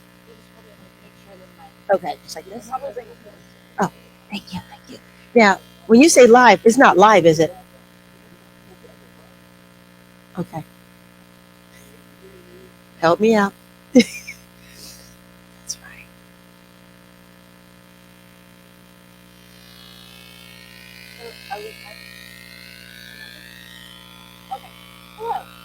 Good afternoon. Good afternoon. Thank you for being with us. I'm very excited for this conversation. And thank you, Anna Marie, for being here with us. First, I would just like to talk about what you do, Donna, with your work on studies and how to mingle and everything. Well, first I want to say happy last day of Black History Month. Yes. I'm trying to dress appropriately here, represent, but truly, how much time do I have? It's an amazing story, many facets of it. I can give you a background and we can go into detail, but approximately how much time do I have? Seriously. Okay, all right. Okay, we're gonna bring this along then. Okay, I am Donna Jackson Houston. I am the founder and the president of the Nogales Buffalo Soldiers Legacy Association. And what happened is just last year, I realized and I learned that my grandfather was a Buffalo Soldier in the 25th Infantry. And he served at Camp Little in Nogales, Arizona. Now, my family and I always knew that he served in the military, but we did not know he was a Buffalo Soldier. And part of the miseducation and not knowing was that he was 25th Infantry. And somehow my family believed that it was cavalry, was Buffalo Soldier. When you look at the media, they're always on horseback.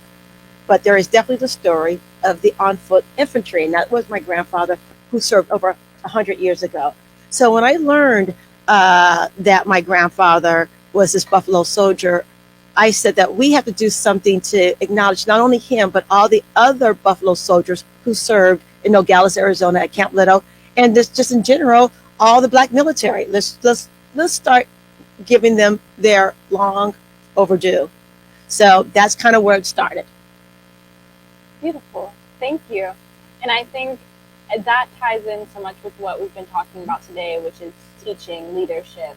How can we make sure that the things that are being taught are true and relevant and are, fully detailed, have all the details? I'd love to get your opinion on that, and then also Anna Marie's opinion on that.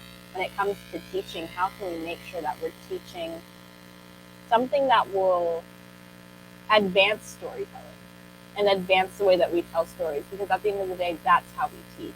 That is teaching, is essentially, it's storytelling. It's making sure that the story is consistent with everyone. I was just talking about someone outside, and they're talking about the narrative. Well, we need to enhance the narrative. And this whole history of the Buffalo Soldiers, Black history, I say Black history is American history. Okay, so everyone needs to be involved with this and understand. So. Thank you.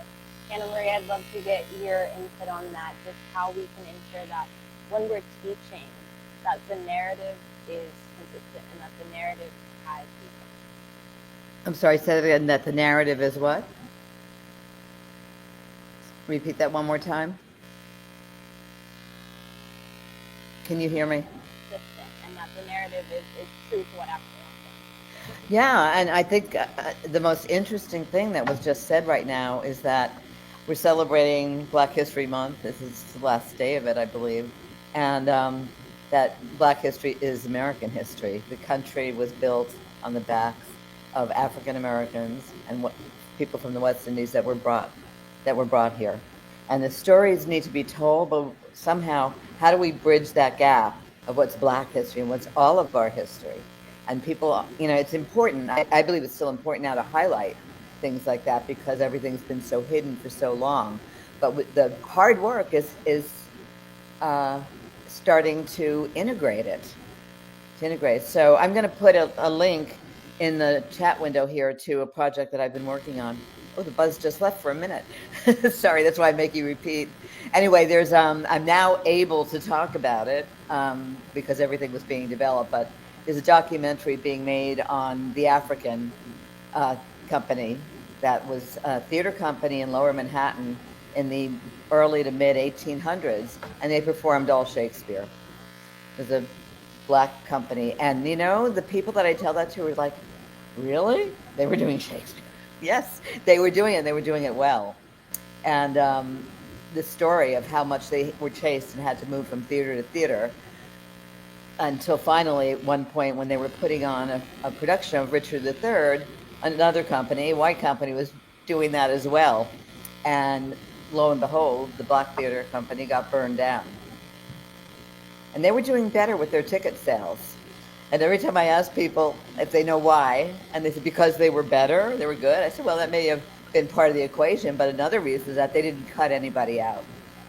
So Black theater goers weren't allowed in the white theater, but the Black performers and company left it open to all.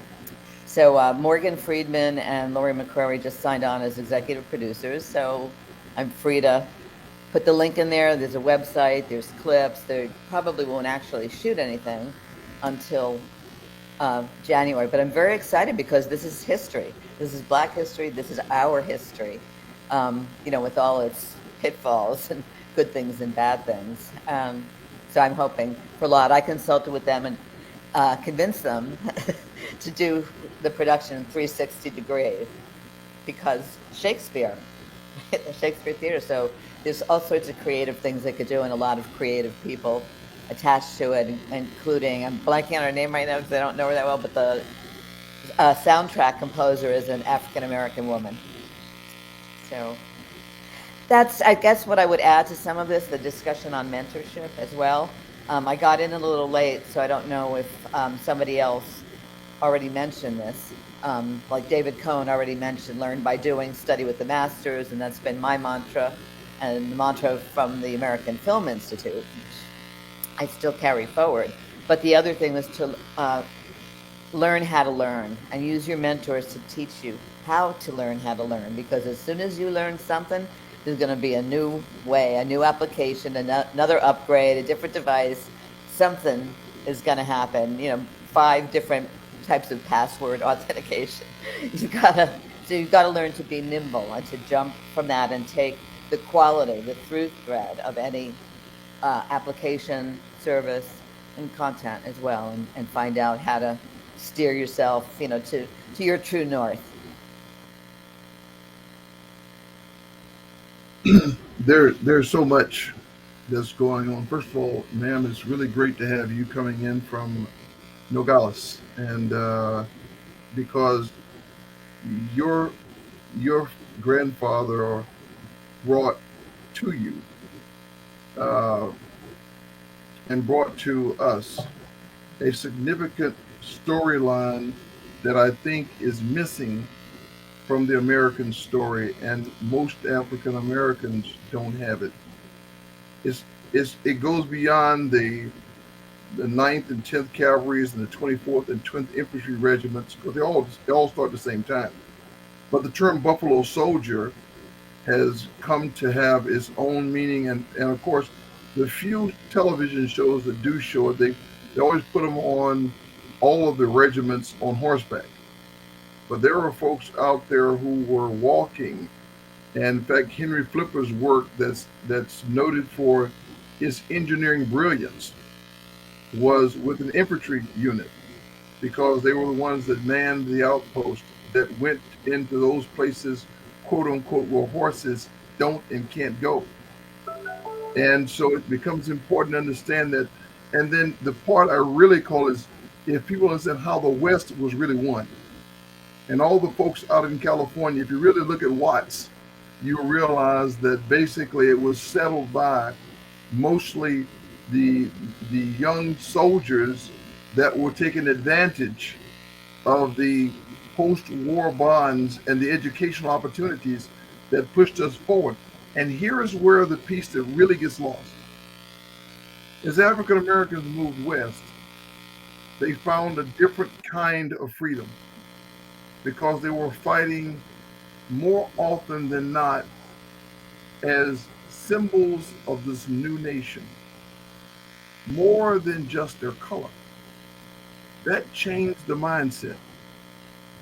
And so what happened is you saw a different level of boldness that took place in those who moved west. So that's a whole nother story. And I won't go down that route, but it's important to kind of understand that, because the core of what Dakar is about is opportunities and moving forward.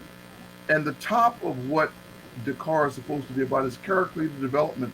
And that begins with, first of all, knowing that you belong in the room, knowing that you are part of the tapestry of this nation, not additive, but part of. And so the whole cloth of the African Americans included in that flag that sits behind me, so that you never see yourself as separate. But unfortunately, there are people who want you to think that way. And that movie that you saw earlier, Love of Liberty, was to show you that we're intertwined. And the most beautiful thing about that video, to every American, they should pull away from there, is John Adams in his capture. The first thing he says is, the first person to die for that flag and this nation and this Constitution was Crispus Attucks. It's not accident. And by the way, he even said it himself, I will not be a slave to any man or nation again. That's no doubt. So when you listen and watch what happened to those African Americans that stood up after the end of the Civil War, starting these new regiments, they were truly fighting for a foothold of recognition of who we are. So my hat's off to your ancestors, your direct ancestors, because the reality is, without what they did, there was no General Gordon Bray. And without Colin Powell, there is no Barack Obama. It has been that legacy of commitment that has made us grow to who we are. And by the way, our best days are ahead, not behind us. That's important. That's why I love to have you and Shoni in conversations, because I want to make sure that every time we dig, we're digging for places for you to put your feet in both how history is told, captured, and it reflects what you're thinking. So I'm going to pause, and I apologize, but this is this moves me. And Ms. Persimmony, I appreciate your contribution. I appreciate what you're doing. Thank you. Because Same. Because without that commitment, without the full shades of American participation, it then looks like a us versus them. And Right. you know, the person that said it best was probably Paul Bear Bryant from the University of Alabama football. When he said, when Sam Cunningham from the University of Southern California came to Alabama, a black running back, and ran up and down the University of Alabama, and oh, by the way, he was from Alabama, he did more to change the perception of people's minds, because he was getting a USC education from a high school in Alabama with the talent that was superior to anything he had on that team. And that's where America starts to see itself, when you get challenged. So thank you. I'd like to add something that, you know, I think is a real issue to address. Thank Oh, you sorry. for joining us. Oh, he popped. It's a pause, Ms. Persimmon, so you got to know that. That's why she's talking. Oh, okay. Oh, I couldn't tell that was there. I'm just looking at this one screen. It's so funny. I was going to look. So the live feed is paused right now? No, it's a pause between the time that we talk and the time that they get the last bit of information. And so she was starting to talk because she saw my mouth had stopped. Oh. So should I go on with what I was just going to say? I'm not sure where we... Take a second and she'll raise her hand. Watch this. Got it. Okay. All right. It's yours. Okay. So what I wanted to do was talk about an issue that I think does need to be addressed, because there's myself supportive for a long, long time, the community. You know, obviously I'm not a person of color, but how we educate the people who aren't as how to best be supportive. There's a lot of kind of dumb innocence and ignorance, far and out of dumb innocence. And a story that I like to let my students know about is when I first met Spike Lee. I was running Image Film and Video Center in Atlanta, Georgia. And George Stoney, who was head of the NYU film department then, wonderful documentary filmmaker, called me all excited and said, I've got to introduce you to Spike Lee. He's coming to Atlanta, and you know, what can we do to show his film? And this is the days of She's Gotta Have It. And I was go, oh, well, I'll make sure he gets to talk to people, gets seen. And what did I do? I called up the Black Filmmakers Alliance. I put him in touch with people at Howard University and other places. But later, and I think it was with Spike himself, I realized, I'd met him again briefly in Brooklyn, that my inclination to put him in touch with the Black groups and the Black filmmakers, when he should have been highlighted everywhere. University of Georgia, at Image. He came in, met our board members, but I just sent him to, there's the Black area. And, I thought about that over and over again, that sort of self-censorship and bias in a way to do that. We don't always realize. We think you're being helpful, but you don't. Everyone needs to realize that we're all part of the same group, and there doesn't have to be this extra area. So, did we lose the general? Or he's coming back. So I just wanted to give that because I think it's illustrative of somebody who means well. She means well. Association, we did create a museum exhibit of the Buffalo Soldiers, primarily. Oh, great. Buffalo Soldiers who made Nogales their home after their service. However, we are taking this exhibit on the road, and it's just been a wonderful response. I already have I think 4 other museums who have reached out to me in Arizona and California. So it's going to come to Pomona for Juneteenth at the African American Museum of New Beginnings in Pomona. And we're working with the curator for and Mayor Tim Sandoval, one of his city commissioners. So we're very excited. But whenever we take the exhibit, we're reaching out to the descendants and to the Buffalo Soldier organizations locally. We would like to bring them into the exhibit, make it relevant to that location. So the outreach is, if you are a Buffalo Soldier descendant, please contact me via, one way is the website. It is Nogales Buffalo Soldiers .org, and my email is Nogales Buffalo Soldiers @gmail.org. And we are making our rounds, hopefully nationally. Again, there's been a great response, and I would like to include as many descendants and tell us their story and include their family Buffalo Soldiers. So I just wanted to add that. Yes, thank you. And with that, I unfortunately have to close us out. We are out of time. I just want to thank everyone for joining us and for excellent conversation. I feel like this has been such a great learning opportunity for me and for young people everywhere that are watching. So thank you. Thank you.